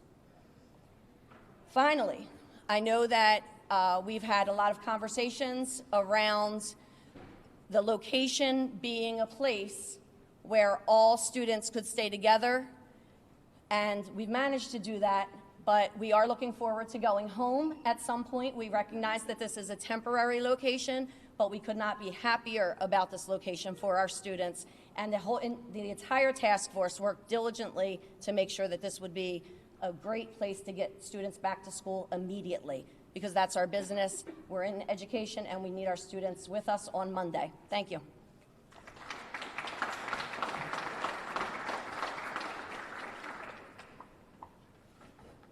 Good afternoon, everyone. My name is Chris Lehman. I'm the founding principal at Science Leadership Academy, Center City. And first off, I want to echo Dr. Borelli's words. This was an incredible lift by many, many, many people. So I want to give incredible thanks to all of the parents who weighed in, all of the students who weighed in, all the community members who weighed in, everyone who reached out to help, who helped us really come to a solution. And I want to give a special thanks to all the members of the task force who could not have been more thoughtful and diligent and tireless in their work, meeting whenever, wherever necessary. And I think that both schools really came together around this in a way that is profound and speaks to the power of this partnership when we all both get to go home, which we're really excited about. For us, we could not be more excited about the campus model, using SLA as the hub and Rodef Shalom as the spoke. Science Leadership Academy represents every single zip code in the city of Philadelphia. Our kids come from all over the city, and then they also travel all over the city as part of the experiential learning of SLA through their internships and their capstones. remaining in Center City where they can get to where they need to go is incredibly important. And we say all the time at SLA, high school isn't just preparation for real life, high school is real life. Certainly the last 2 weeks have shown that, and interestingly and sort of excitingly, being here at 440, I think, will also echo that as we get to be part of this building for a little while, which we're excited about. Again, I want to, and actually to that end, I want to extend a preemptive thank you to everybody here at 440, because we know that this won't be easy. We know that there aren't a lot of conference spaces, and we'll be using them as classrooms over the next few months. And on behalf of everybody at SLA, thank you. So many folks here in this building have reached out and said, we hear this might be happening. We're here for you. We want to help. Tell us what you need. And it really shows that this district, in our time of crisis, stepped up and helped be part of solving this problem. So thank you to everybody who's been involved in this. We're excited. We're going to be phasing this in, continuing drop-in support as we phase in a full class model again. Everybody can look forward to yet more emails from me. I apologize, everybody. And we're just excited to see everyone and get back to the business of teaching and learning. So thank you, everyone.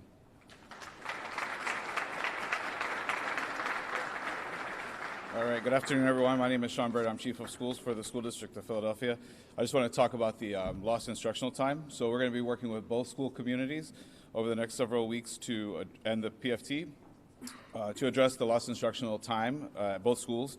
We'll develop a plan that's unique to each campus because both campuses have unique needs. And then after we get input from the community and develop those plans, we will seek the necessary waivers from the Pennsylvania Department of Education and communicate the plan as soon as possible so that we can make sure that students get the instructional time that they have lost. Also, I want to announce that the SAT school day testing for 12th graders for both campuses will take place as scheduled on October 16th. It will be here in 440. And students who were scheduled to take the PSAT test, those are the sophomores and juniors, freshmen, sophomores, and juniors, that will happen on October 30th. So we have been working with the College Board to make sure that happens. And again, we'll be communicating with the school communities to make sure that the makeup time for lost instructional days meets the needs of both communities. Thank you. Before you go, that plan that you talk about, so that's what, weekends, mornings, nights? I mean, I know you said you're going to come up with a plan, but what are your options in terms of trying to make up that? So we have a couple of things. We have some professional development days that we could, that are half days in the calendar that we could lengthen the school day that would make up hours. We also have still another day in the calendar that we could make that an instructional day. But again, we have to consult with the Philadelphia Federation of Teachers as well as the teachers in both schools and the parents of both schools to talk about that. We also, if we have, you have to have a certain number of hours, instructional hours in a school year, so we have to consult with the Department of Education.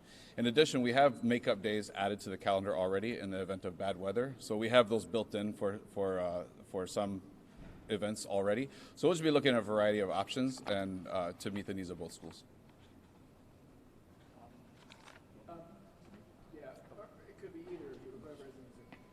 How much are you paying whoever the landlord is at the former charter school for the lease? And are you paying any money to Synagogue as well? What's the total cost?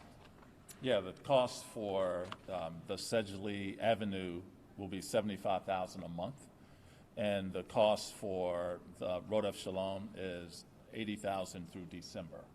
Where will that money come from? Yes, yes. Where will that money It would come from our operating budget. Dr. Heiss, we've heard from some parents and students at SLA that at least 14 freshmen have transferred out of SLA because of this asbestos issue. Can you talk about transfers that have happened in relation to this issue? Yeah, so I'd rather the principal of SLA talk about that because he would have those numbers in real time. So, yeah. Sure. Yep. As of right now, no families have told me that they are transferring. So if they have, that information has not gotten to me yet. Anybody at Ben Franklin High School that you know of? At this time, with our students not being in over the course of this week, we had 4 students transfer. We also have a much higher mobility rate anyhow than SLA usually during the course of a school year. This next question is for Dr. Height. Earlier this week during the town hall meetings, we heard parents calling for your resignation. What does that I don't know. I mean, so as I indicated, this wasn't about like, will I resign or not? This is about how do we fix this problem? And how do we get children back into school as quickly as possible? And so I understood the frustration, I understood the pain, and that's why we did the meetings to begin with, to talk about and to have a forum to talk through like some difficult issues. And so, no, I wasn't surprised with the call for that, but newsflash, I have no intentions on doing that. But by the same token, I do have every intention to fix this issue and to get these young people back into schools and back to normalcy. Were you surprised by the pushback you got, though, from parents? That they were absolutely opposed? And what is it there that you missed? That they somehow reacted so aggressively against that? Yeah, I mean, you're talking about to the two options at first. Yeah, so part of that was to try to get young people back into schools as quickly as possible. Through the work with the task force, because if we were looking at trying to get students back into school by today, I think it was, and it was by Thursday. So if we were trying to do that, then there were limited options available to us, and we shared those options. And so, quite frankly, no, I wasn't surprised by the pushback. But people had also indicated that they wanted children back into school as quickly as possible. And then through the work of the task force, there was a recommendation to take more time so that we would be able to consider more options, and so that's what we did. What's the plan now going forward? There are many other schools here. What if this happens again? Going forward in this school year or in these subsequent? Yeah, I mean, this has happened before. I mean, so this has happened before where we had to close schools for a period of time because of either an emergency or an environmental issue. In some cases, we could locate those schools into other places. But one of the things that we've learned from this is to always have identified buildings that could serve as contingency plans and try to identify those buildings in and around the school district of Philadelphia that have the space that could house, on short notice, multiple classrooms. And so we've begun that process and have identified those sites. Those sites are still South Philadelphia, Strawberry Mansion. There's one up in the Germantown area, Martin Luther King. And we're going to work to identify other sites as well, so that depending on geography, we will have those sites that are readily available. Do you expect to be back immediately after the Christmas break, or will there be a delay between, will you not be able to? Well, we hope to be back, and we're giving ourselves that time. We think it will be completed sooner, but we're going to give ourselves till a natural break in the calendar, which is the holiday break. Bobby? I think you both alluded to it, but can you explain, maybe all in one go, why Franklin students were relocated to a site that is frankly further away from the home site, and SLA students are going to be on a campus that's closer to the original site? Sure. So as far as relocating outside of the Center City area, the major concern that continued to be revisited during the task force meetings, and just even for parents who could not attend task force meetings but were providing feedback through the surveys and other mechanisms, it was very clear that our parents supported us in the decision that we wanted to keep our entire school community together and housed. We have very different schools. SLA runs a totally different model, whereas Benjamin Franklin High School is a comprehensive high school. So we have certain programming that must happen. It's the way that our roster is. So for us, it was extremely important that we stayed under one roof, and for the location being available on Monday and us getting back into that location as quickly as possible so students can get back to learning was a major priority. So there was no space, you're saying, in closer to Franklin itself that could accommodate that? So any of the areas that we looked at, any of the sites, they could not accommodate our entire school population with all of the classrooms in one place and be readily available immediately to start school on Monday.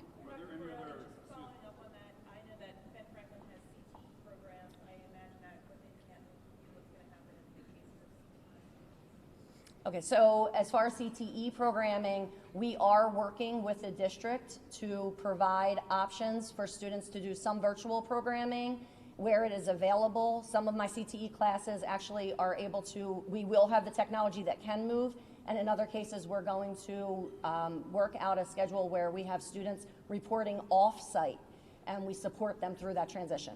Thank you. So at Benjamin Franklin, although our students don't take their laptops in and out of the building, we have enough technology in the building to support every single student being able to utilize technology every single day. We just have a much different model than SLA. And are there any other schools in this new building on the second? Any other programs? No. No, so we are, and that's another very important fact that came through the task force, was that in addition to us being together as one community, that we did not have to co-locate with another school, that we were able to move together as one community and maintain being one community. So we are the only school at that site. Thank you. I think this might affect Ben Franklin students, just given that you are going to have to move to another location. It's not in closer proximity to the current building. During the discussions this week, it has been talked about that maybe the district would provide all students subject to trans passes and/or potentially through busing. Can you talk about transportation? Yes, through this process, we were talking about providing all students with trans passes, even if they are closer than a mile and a half from the school. And then there are certain areas where, if in fact we have to transport whole classes to access a CTE program at a different school, for instance, then we would then provide bus transportation to that. And then children with IEPs will likely already are getting transportation, and they will continue that transportation to whatever the site is that where the school is relocated. Background sort of question that's either for the principal of SLA or maybe you, Dr. Height. My understanding is that SLA, which has been at 22nd and Arch, the lease had run out, and that's how you ended up at Ben Franklin High School. This summer you just moved in, is that right? Yeah. So the students have, the SLA students have only been at Ben Franklin for a couple weeks now, correct? Yes. So I'm clear on the math. As of Monday, how many instructional days will each school? 11. Yes. Dr. Height, one of the remarkable things about this process was that it took only a couple of days for this parent task force to come up with some solutions that your own team didn't find in a number of things. Moving forward, will you create these sorts of task forces more readily and earlier in the process?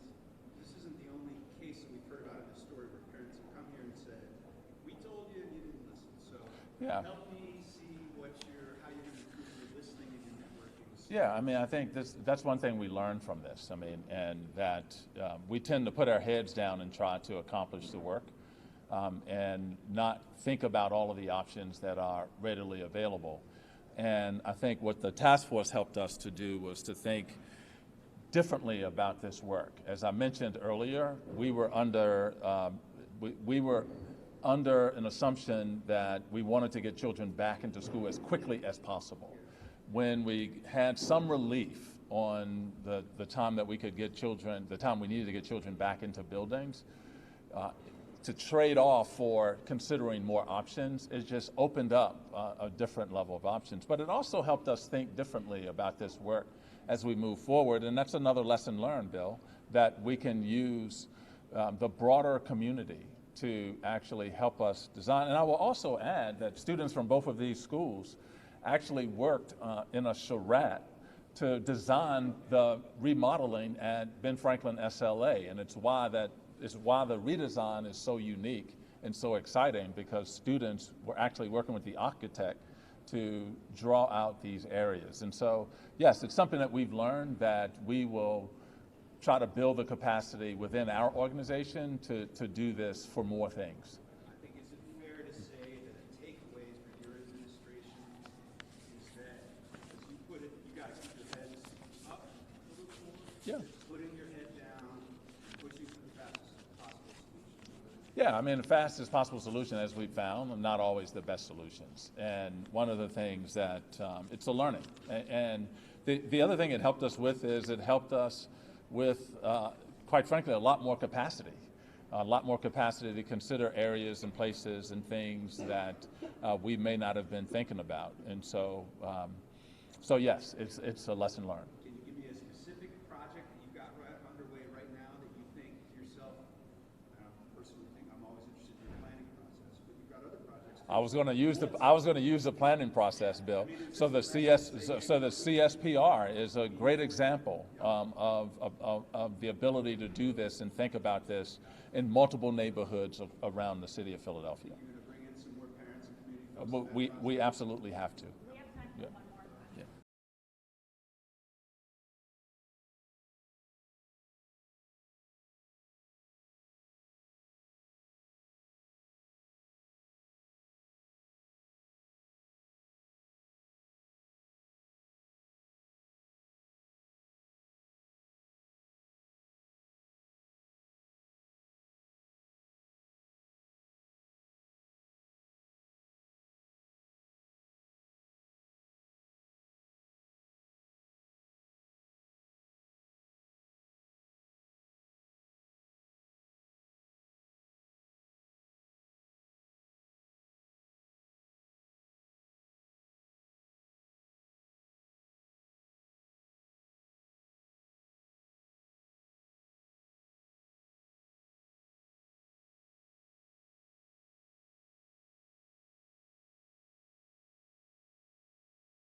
As you can see, we are inside of the courtroom where a man, 21 years old, is accused of gunning down 22 people, killing them, injuring at least 25 on August 3rd in the shooting at an El Paso Walmart. It is the 7th deadliest mass shooting in U.S. history, 3rd deadliest in Texas. He's due in court any minute now.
All rise.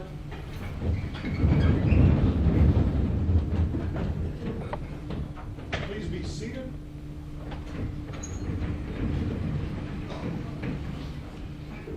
Mr. Stevens, Mr. Spencer, if you bring your client in, please.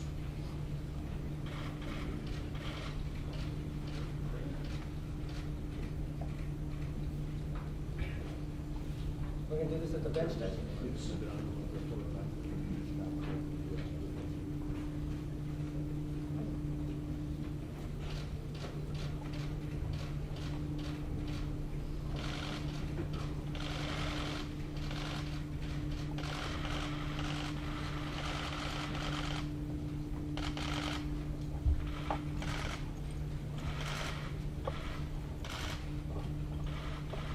This is cause number 2019-04878, the state of Texas versus Patrick Wood Crucius. We are here for an arraignment. May we have announcements of counsel? Your Honor, the state is ready. Good afternoon, Your Honor. Mark Stevens and Joe Fraser on behalf of the defendant. Sir, do you want Patrick Wood Crucius, the defendant in this case? Yes, Your Honor. Raise your right hand for me, please. Do you swear or affirm the testimony you're about to give in these proceedings shall be the truth, the whole truth, and nothing but the truth, so help you God? Yes, I swear. First, I want to make sure, am I saying your name correctly? Yes. Okay. Sir, you've been charged by indictment with the offense of capital murder of multiple persons. I'm handing you and your lawyer a copy of the indictment. I do need you to look at the indictment. I need to make sure that your true, full, complete name is on that indictment. Yes, sir, it is. Sir, would you like to have that indictment read to you, or do you wish to waive reading of the indictment? Motion waived. And to the indictment, sir, do you wish to enter a plea of guilty or not guilty? Not guilty. The court has entered a plea of not guilty on your behalf. I am scheduling, this matter has already been scheduled for a conference setting November 7th, 2019 at 2 o'clock in the 409th District Court. Are there any other matters that need to be taken up before we conclude this hearing? No, Your Honor, not on behalf of the state. Not from the defense, Your Honor. Very well. Having given you a copy of your arraignment, having entered a plea of not guilty on your behalf, we are concluded, and this matter will be taken up again November 7th, 2019 at 2 o'clock. We are adjourned. All rise.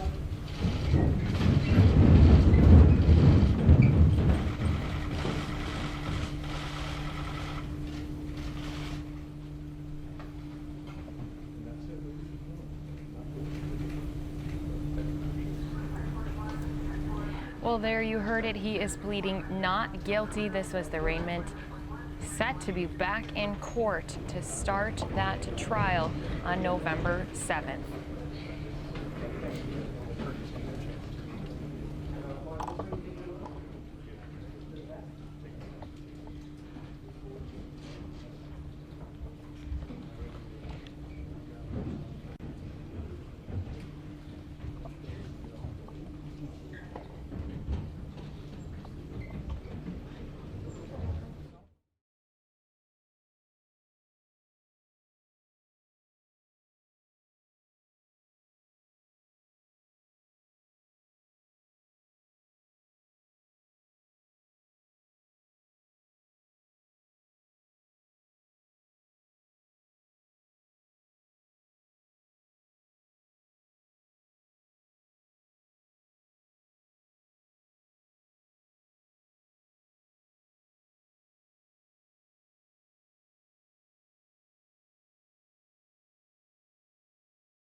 To see by the dawn's early light what so proudly we hailed at the twilight's last gleaming, whose broad stripes and bright stars through the perilous fight o'er the ramparts we watched were so gallantly streaming. And the rocket's red glare, the bombs bursting in air, gave proof through the night that our flag was still there. Oh, say does that star-spangled banner yet wave o'er the land of the free and the home of the brave.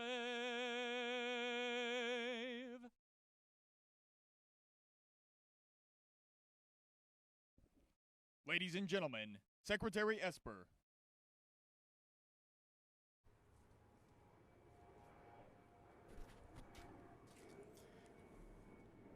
Chairman, there's a nameplate right there. You know, I was walking down the hallway and I said, "Where is this ceremony?" And they said, "It's right out these doors." And I said, "Which doors are you talking about?" Of course, the chairman had to say, "The same two doors you walked out of the past 2 years." So it's good to be back for a visit, at least, if you will. And it's a great pleasure for me to be back as well today. So first of all, good afternoon, everyone. Thanks for joining us today as we mark this very special occasion to swear in the 24th Secretary of the Army, my friend, Ryan McCarthy. With us today are members of Ryan's family, his wife, Jennifer. Thanks for standing alongside Ryan throughout this journey, of course, and his daughter, Alexa. Hi, Alexa. Who was lucky enough to get off today from school, and you were able to skip art and recess, and what was the third class? Snack and pack. I wish my day was... I pray for a day with art, recess, and snack and pack. Also with us are Ryan's in-laws. I guess they did not make it, did they? Oh, they did make it. I'm sorry. Faust and Ann, his brother-in-law Darius. Where's Faust and Ann, first of all? Oh, I'm sorry. Good to see you all. His brother-in-law Darius. Where's Darius? I met you earlier. Back there. Got it. And sister-in-law Tina. So thank you all for being here today. It's a very, very special day. Now, to say that Ryan's path to office has been unique would be quite an understatement. As far as I can tell, he's the only person to ever hold this position in an acting capacity on 2 separate occasions. Throughout both of those transition periods, Secretary McCarthy provided the leadership and continuity needed to keep the Army steadily moving forward, and I can assert that as a fact. When he wasn't busy filling in as the acting secretary, Ryan ran much of the day-to-day business of the Army for over 2 years as the service's undersecretary. It was in this capacity that I grew to know him well and witnessed the incredible talent and dedication he brings to the job each and every day. Ryan's passion for Army began over 20 years ago. He is a native son of the Army, having commissioned as an infantry officer in 1997, following his graduation from the Virginia Military Institute. His 5 years of active service, including his time in combat with the 75th Ranger Regiment, helped to shape his understanding of the security challenges we face all around the world. In addition to his time as a soldier, Ryan also served on Capitol Hill, was a special assistant to Secretary of Defense Robert Gates, and spent 6 years working in the defense industry. His collective experience makes him a great fit for this position, as he continues to draw on much of what he learned throughout his career to advance the Army's interests while protecting the taxpayers' dollars. Over the past 2 years, Secretary McCarthy played a part in every major initiative that came out of the Army headquarters. And I can tell you there was more than one occasion that we'd be running to each other in the hallway trying to figure out how to sort out another tangled web that was out there.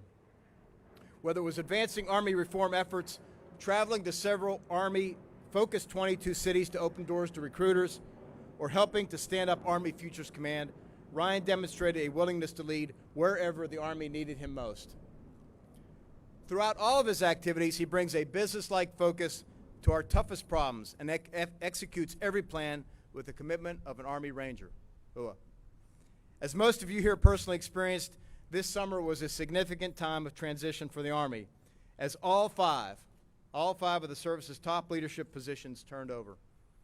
Having worked alongside Ryan, I can think of no leader who is better prepared or more well-suited to assume the duties of Army Secretary following this critical period of change, albeit finally in a permanent capacity this time around.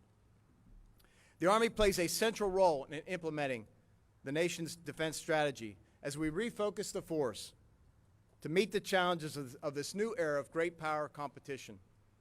Preparing for the future requires an Army that is organized and trained to conduct multi-domain operations, equipped with modern warfighting systems, and led by the best leaders our nation has to offer. Secretary McCarthy, along with the Chief of Staff of the Army, General McConville. Where are you, General McConville? Oh, there he is over there. Hey, and you got Maria with you? Maria. I picked up the Boston pronunciation by now. And Sergeant Major of the Army Grinston, I saw you over here. There you are. Good to see you. Has the service moving forward rapidly along this path. Having successfully rebuilt much of the readiness that was lost over several years of insufficient budgets, the task now is to modernize the future warfare. I know the Army is hard at work on an updated modernization strategy that will serve as the blueprint for the force needed to fight and win in that environment. As the service continues to advance important reforms in areas such as acquisition, talent management, and budgeting, I have no doubt the Army will set the standard for the Department of Defense. Perhaps most importantly, Secretary McCarthy is putting the right emphasis on taking care of our people. In our business, we recruit service members, but we retain families. Providing them the quality of life they deserve is not only a matter of values, and it also affects our readiness. Ryan is the right man for the job. Nobody cares more about his people than Ryan McCarthy. Issues such as spousal employment, child care availability, and access to quality housing greatly improve and impact people's decisions to continue to serve. As someone who's endured the hardships of military service, Ryan knows this well, and I'm thankful for his continued commitment to looking after our soldiers and their families. Ryan, it's been an absolute pleasure to work with you the past few years, to work alongside you, and I look forward to our continued work together. We have much, much to do. This is a great day for the Army and a well-deserved recognition of your abilities. I have complete confidence in you, as does the President of the United States. While the road ahead will not be easy by any means, I know you're up to the task for sure. If you and Jen would now join me up front, it would be an honor to officially swear you in.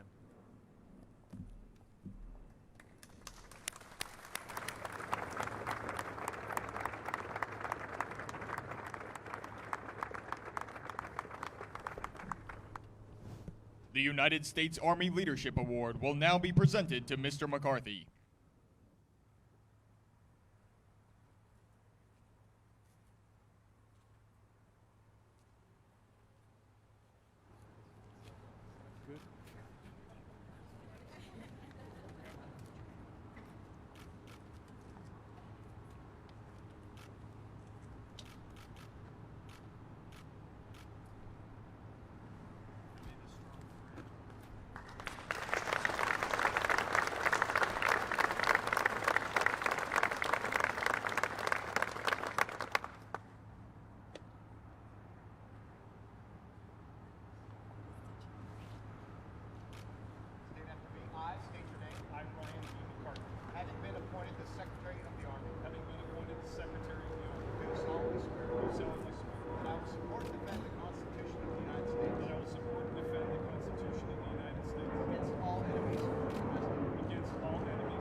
Good afternoon and welcome.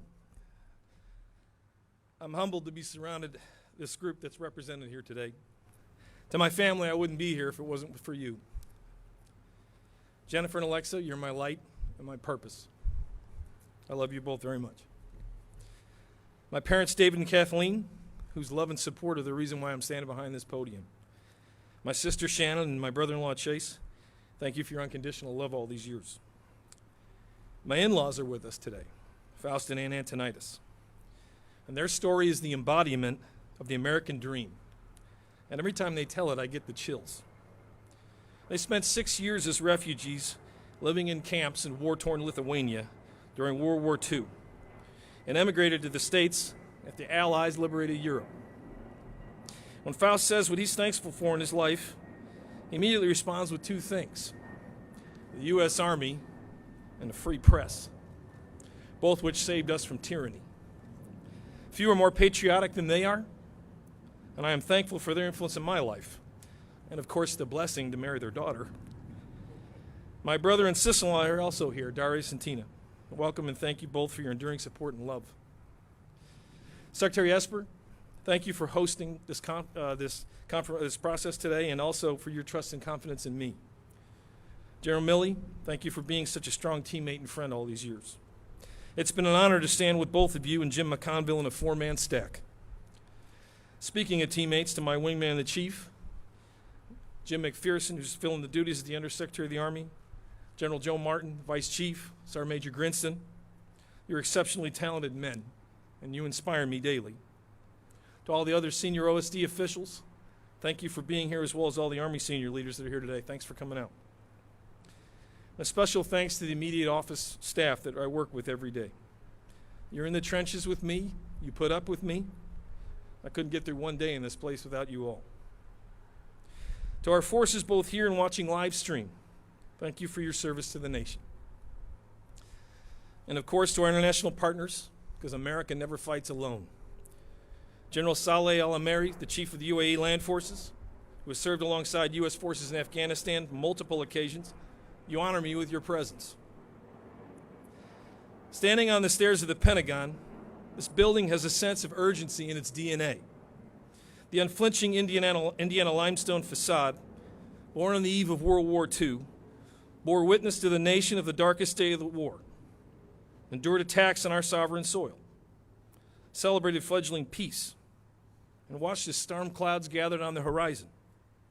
From funding to completion of construction, led by a legendary Army General Leslie Groves, this building took 18 months, defying bureaucracy and infused with urgency after the Pearl Harbor attacks. Today, the storm clouds gather once more.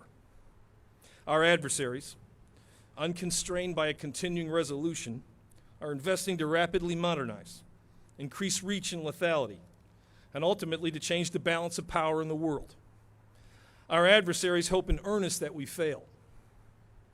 Coach Bobby Knight of the Indiana Hoosiers once remarked, quote, "The key is not the will to win." Everybody has that. It's the will to prepare to win that is important. We must maintain a sense of urgency, negate bureaucracy and dogma, and remain steadfast in our priorities of readiness, modernization, and reform. Every morning I walk up these same set of marbled stairs that some of the nation's most dynamic leaders have walked, dating back 8 decades, from George C. Marshall, Colin Powell, Robert Gates, and so many others. They helped to defend the nation in times of both peace and war.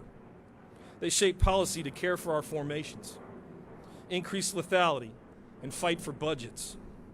As I assume this post, I promise to continue the fight with the same level of commitment.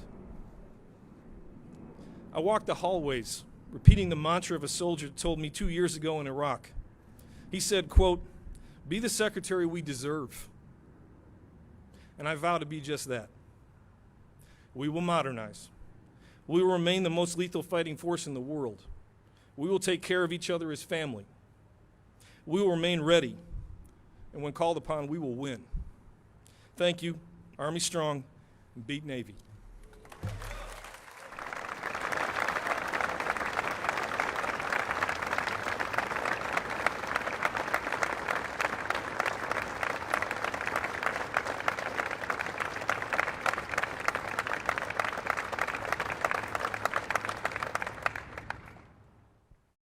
Would Mrs. McCarthy and Alexa please join Secretary McCarthy in front of the flags for the singing of the Army song?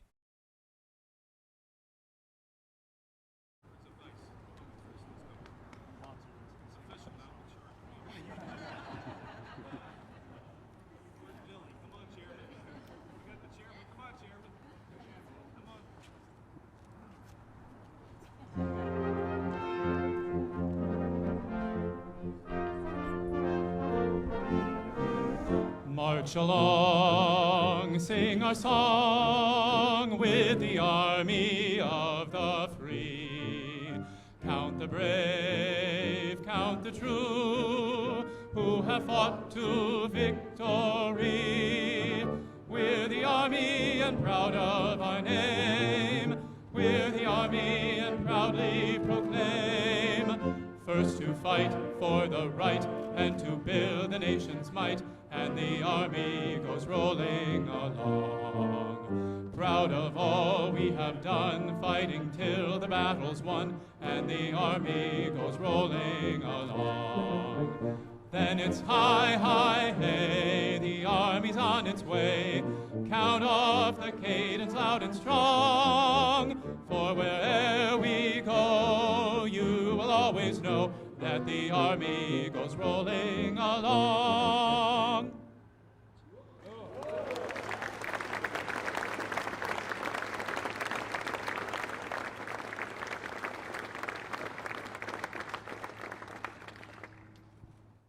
Ladies and gentlemen, you are invited to congratulate Secretary and Mrs. McCarthy in the receiving line. Please follow the directions of the protocol staff. This concludes today's ceremony. Thank you.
$75 billion or more in weighted short-term wholesale funding, non-bank assets, or off-balance sheet exposure, but that do not meet the thresholds for Category 1 or Category 2 standards.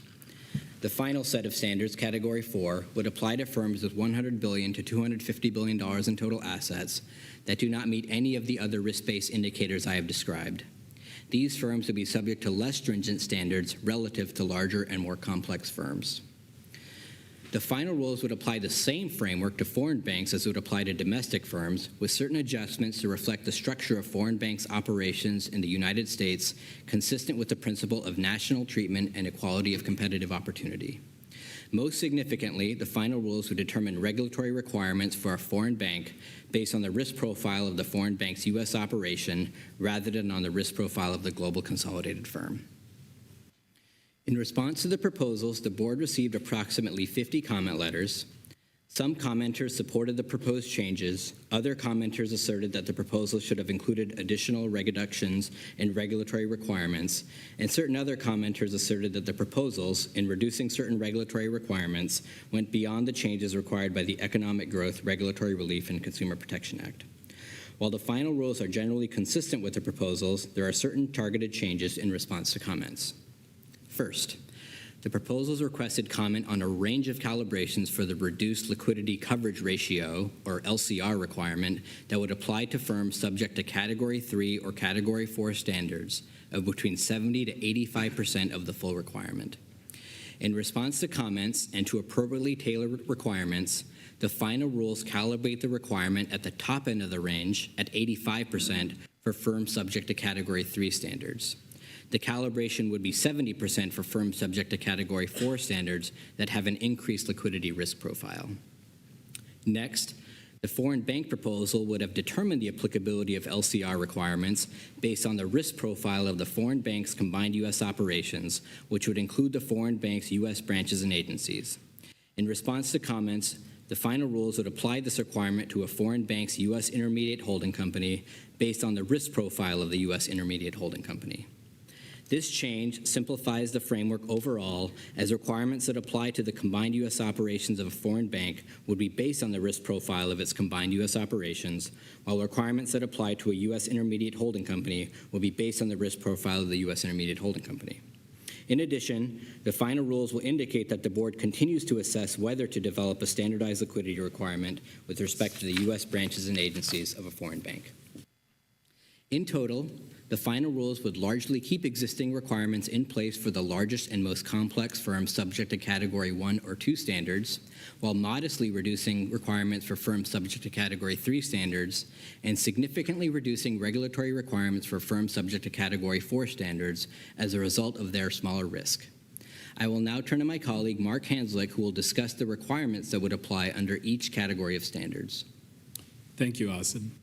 As Asad noted, the final rules would establish 4 categories of prudential standards to further differentiate the application of those standards to large domestic and foreign banking organizations. My remarks will summarize the standards that would apply under each category. The visual included in the presentation materials reflects each of these categories of standards, along with our projections of the firms to which they would apply.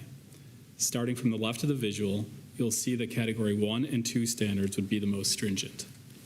The firms subject to Category 1 standards, U.S. G-SIBs, account for the majority of total banking assets in the United States and have the potential to pose the greatest risk to U.S. financial stability. The existing post-financial crisis framework for U.S. G-SIBs has resulted in significant gains in resiliency and risk management. The final rules would maintain the most stringent standards for these firms. The requirements applicable to firms subject to Category 2 standards, which are reflected in the second column of the visual, would also be generally unchanged. These firms are either very large or have substantial international activity, and accordingly would remain subject to very stringent standards under the final rules. Category 3 standards, which are reflected in the third column of the visual, would apply to firms with relatively lower risk profiles as compared to firms in Category 1 or 2, but that show elevated risk as compared to the firms in Category 4. As a result, while these firms would still be subject to enhanced standards, the final rules would modestly reduce the regulatory compliance requirements. With respect to capital, These firms would continue to be subject to risk-based capital and leverage requirements, and the final rules would largely maintain the existing stress testing standards for these firms. For banking organizations subject to Category 3, the final rule would remove the requirement to comply with most internal models-based capital requirements. The models for applying the internal models-based capital requirements require an extensive resource investment by both firms and supervisors. The final rule also would remove the requirement to recognize in regulatory capital unrealized gains and losses on available for sale securities. With respect to liquidity, firms in Category 3 would continue to be subject to the LCR rule, internal liquidity stress testing requirements, and enhanced liquidity risk management standards.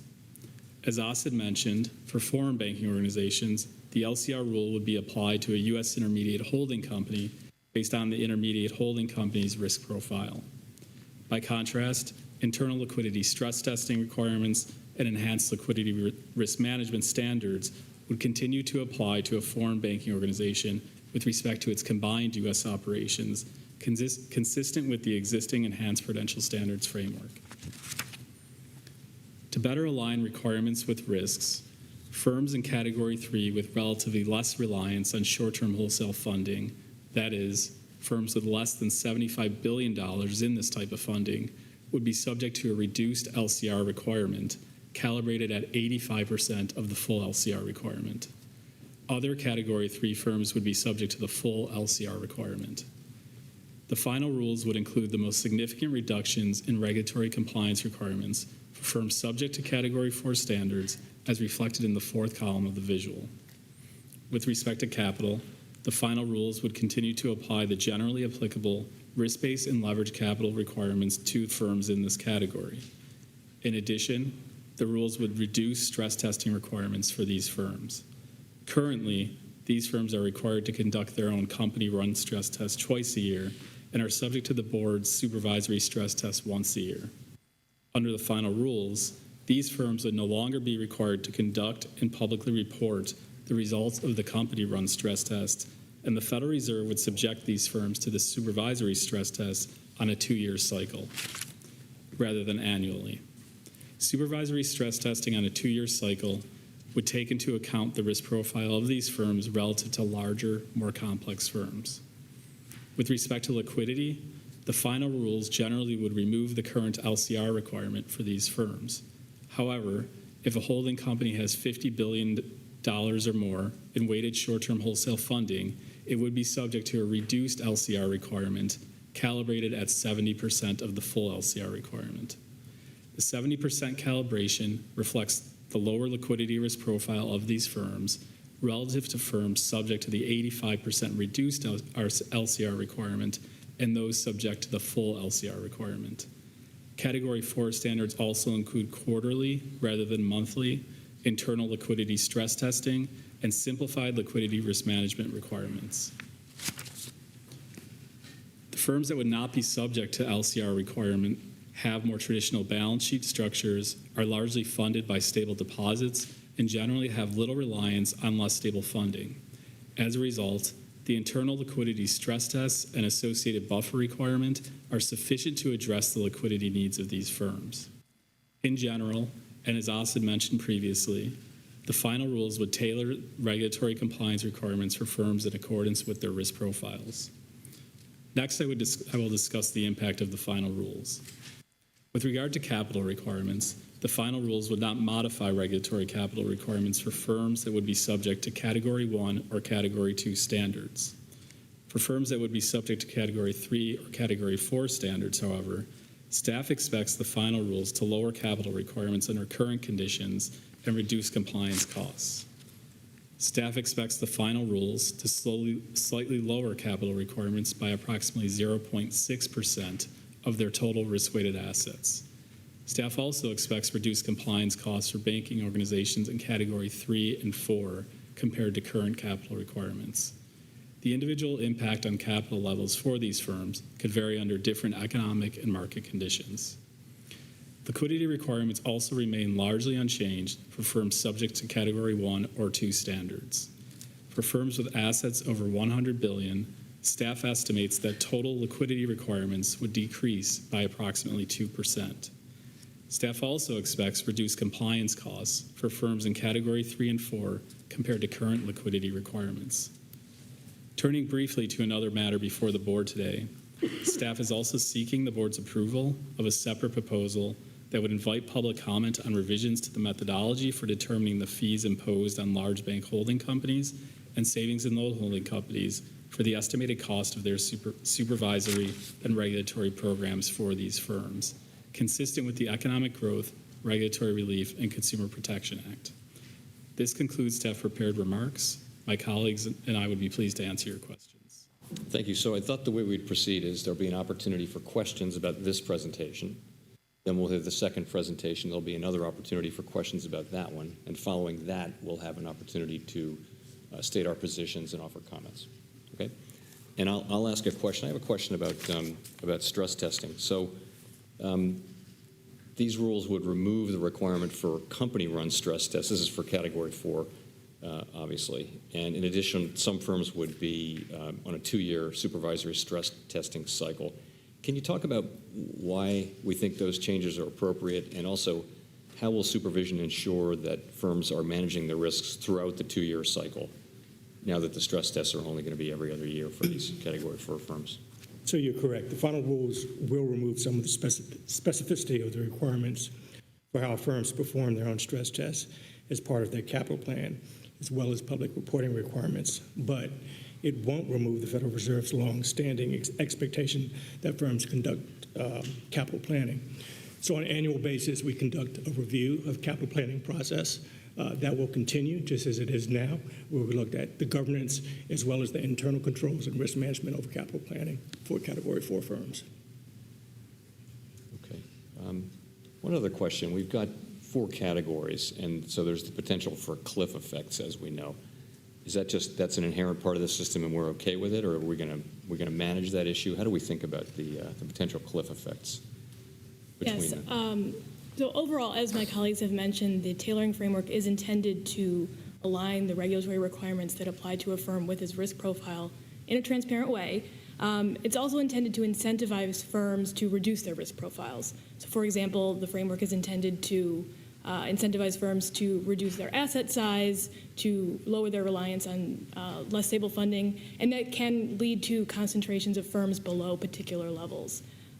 It's worth noting, though, however, that indicators for particular firms will be measured on a 4-quarter average.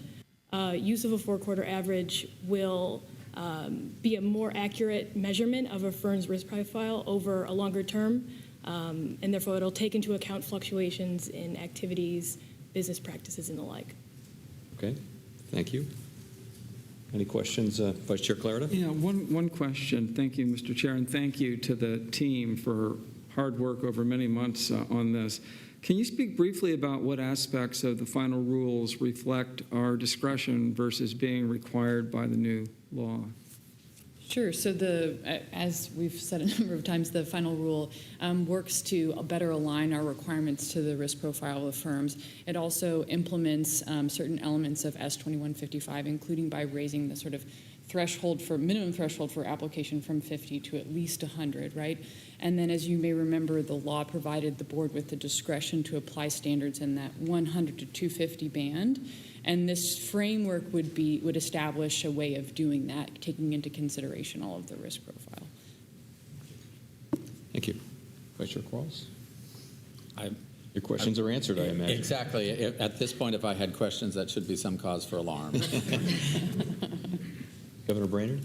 To follow on to that question, but this also includes changes for institutions that are above 250 to 700 also have changes that are Built on work that we have been doing to tailor our regulatory framework that sort of predates the law and is now sort of consistent with the law. Right. Chair Powell, yes, I have a question to follow up on your cliff effect question. So how will we work with firms as they're approaching a new threshold, say a $97 billion asset firm, when they're approaching that $100 billion asset firm? And if they plan to stay at that or below the level, how will we supervise them appropriately to ensure that we're managing that risk and supervising them appropriately. Well, so I think the four-quarter averaging is intended to give firms a lot of predictability about when they're going to approach and go over the threshold as explained. So it should be possible for the firms to do some planning, and the supervisors would be working with the firms, obviously, to, the extra requirements that are going to come into effect to make sure those are well understood and that the firms have processes underway. There are some thresholds in the regulations and the laws currently, and we already do that, have those discussions with firms to help them manage that. If a firm is managing to stay just below a threshold, then they'll be subject to the lower requirements, and we would be expecting that our supervisors would be sensitive to firms that have told us they're planning to grow over the threshold, and we'll be, asking some questions to those firms about how they're planning to come in compliance with the new requirements. If firms are telling us they're planning to stay below the threshold, then we wouldn't. Thank you. Great. Thank you. No further questions. Mike, back to you for the second presentation. Okay, we'll now have the second staff presentation on the resolution plan rule, and the presenters are Katie Ballantyne and Steve Bone. Thank you. The Dodd-Frank Act requires certain domestic and foreign firms to submit resolution plans to the board and the FDIC. Resolution plans, commonly known as living wills, describe a firm's strategy for orderly resolution under bankruptcy in the event of material financial distress.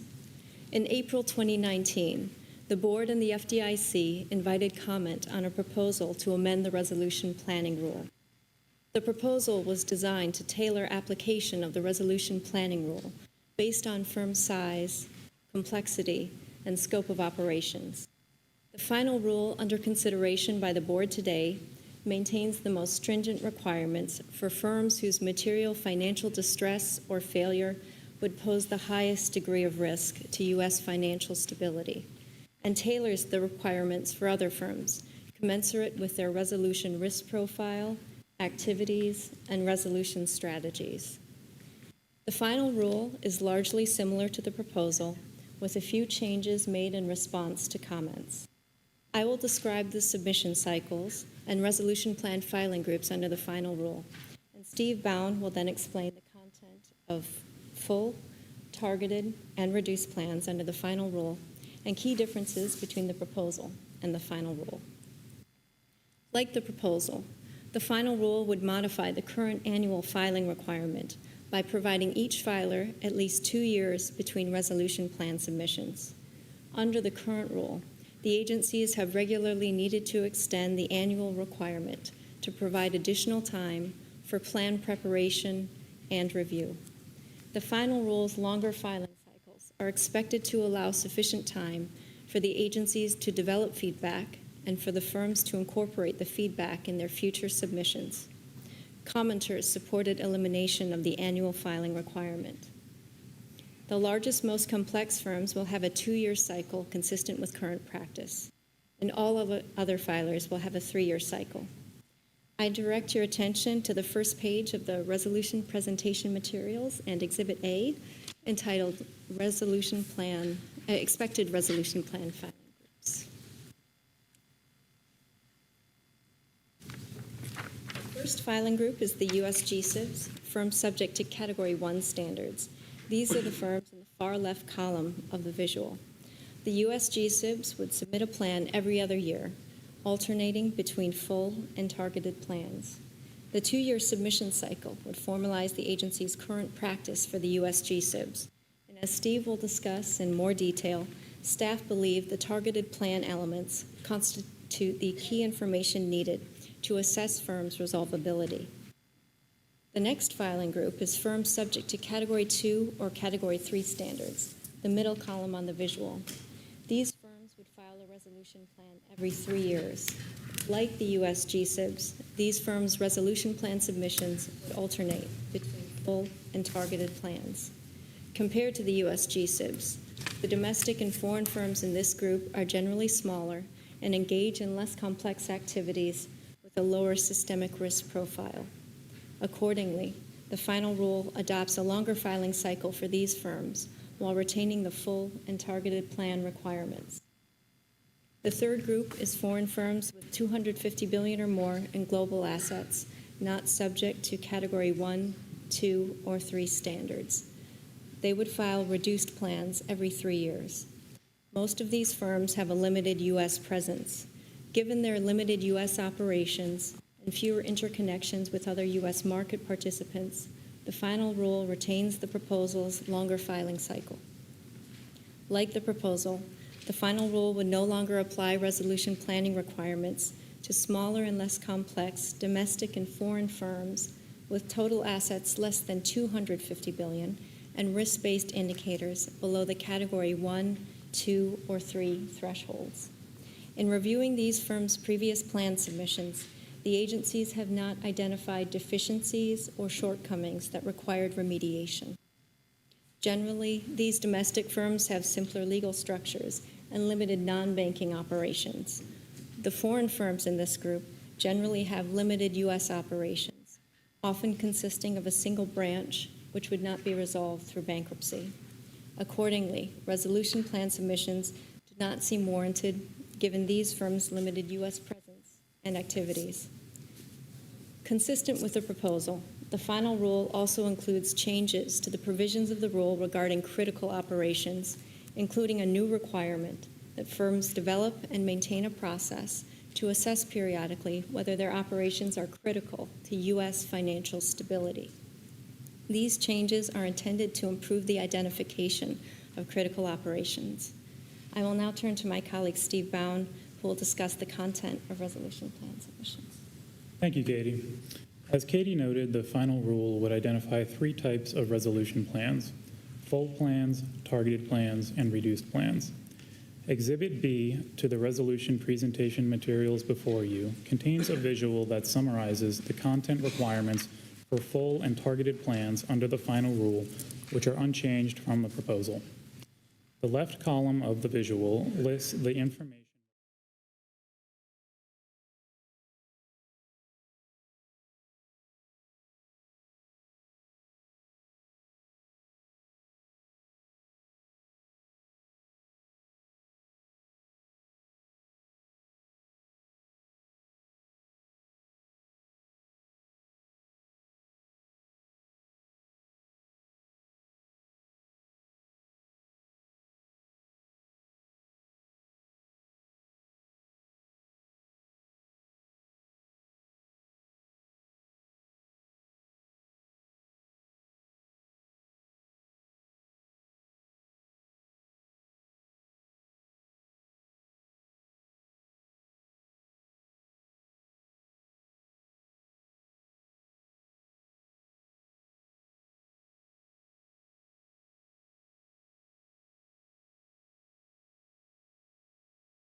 transparent than me.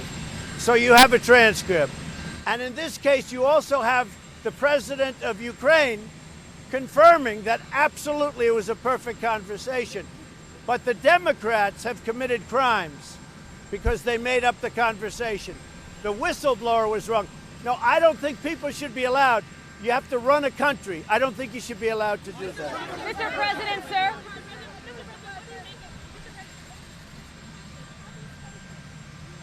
Say it. I can't hear. Have you spoken to the U.S. diplomats white and secluded? You're talking about in UK? They're in the process of being spoken to. We're working on that. I did have a conversation yesterday with Boris Johnson, a good one.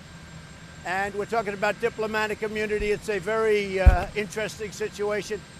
We are trying to work something out. So we're going to try and work something out. I think we'll be able to.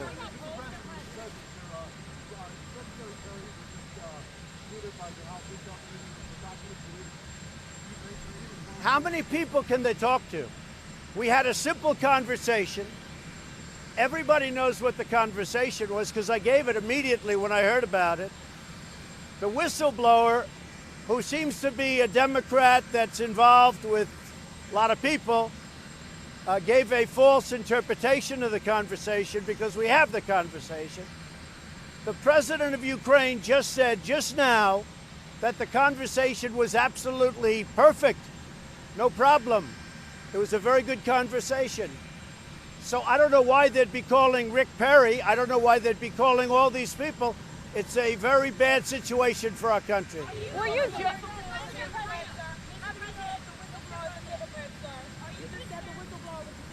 It was reported.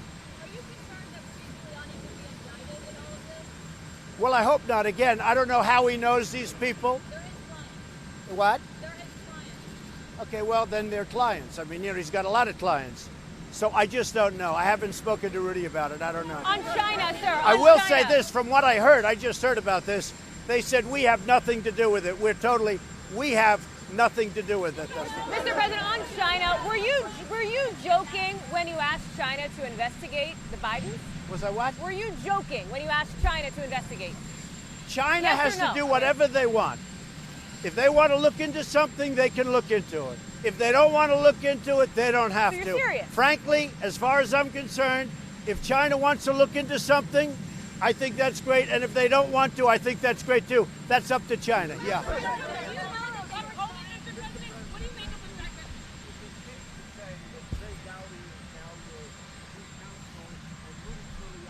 Well, Trey Gowdy is a terrific guy. I think there's a problem with he can't start for another couple of months because of lobbying rules and regulations. So you'll have to ask about that. I just heard Trey Gowdy can't start till sometime after January because of the lobbying rules and regulations. So I don't know. So we'll have to see. Will you beef Well, up I your haven't team? spoken to him. On Turkey.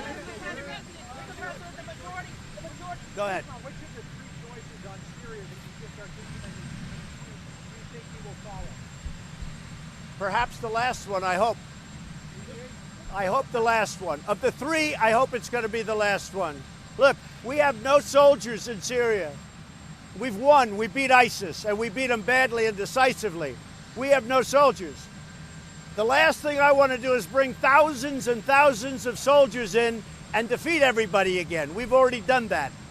So what we have is really two choices. You have the choice of bringing in the military and defeating everybody again, or you have the choice of financially doing some very strong things to Turkey so that they take it a little bit easy on really competition that is, I don't think it's being fairly treated in many ways, okay? We have a very good relationship with Kurds, or we can mediate. I hope we can mediate, John. I hope we can mediate. Would you support sanctions?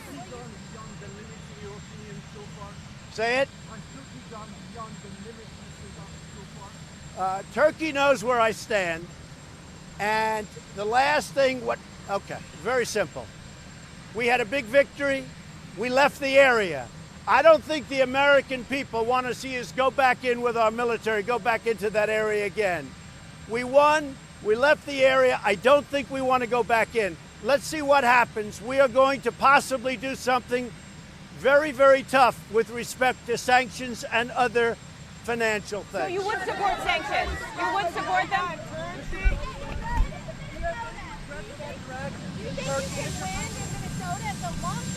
I think we can win. It's been a long time since the Republican won. We have a 20,000-seat auditorium. You know, we have it's essentially Madison Square Garden, and it's sold out. Over 80,000 people requested tickets. It'll be totally sold out. I don't know who's going, but it'll be totally sold out. If you're not going to be there, I'm going to miss you. But they have a line now that's many blocks long. It's amazing. We have a line right now in Minnesota that's many blocks long. I think I can win Minnesota, yes. I think Omar is helping us win in Minnesota and other places. Yes. Would you accept a smaller deal, sir? A smaller I'll deal see you with all. China? I'll see you in Minnesota. On China trade, sir? I'll see you in smaller Minnesota. Deal?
think that's a wrap.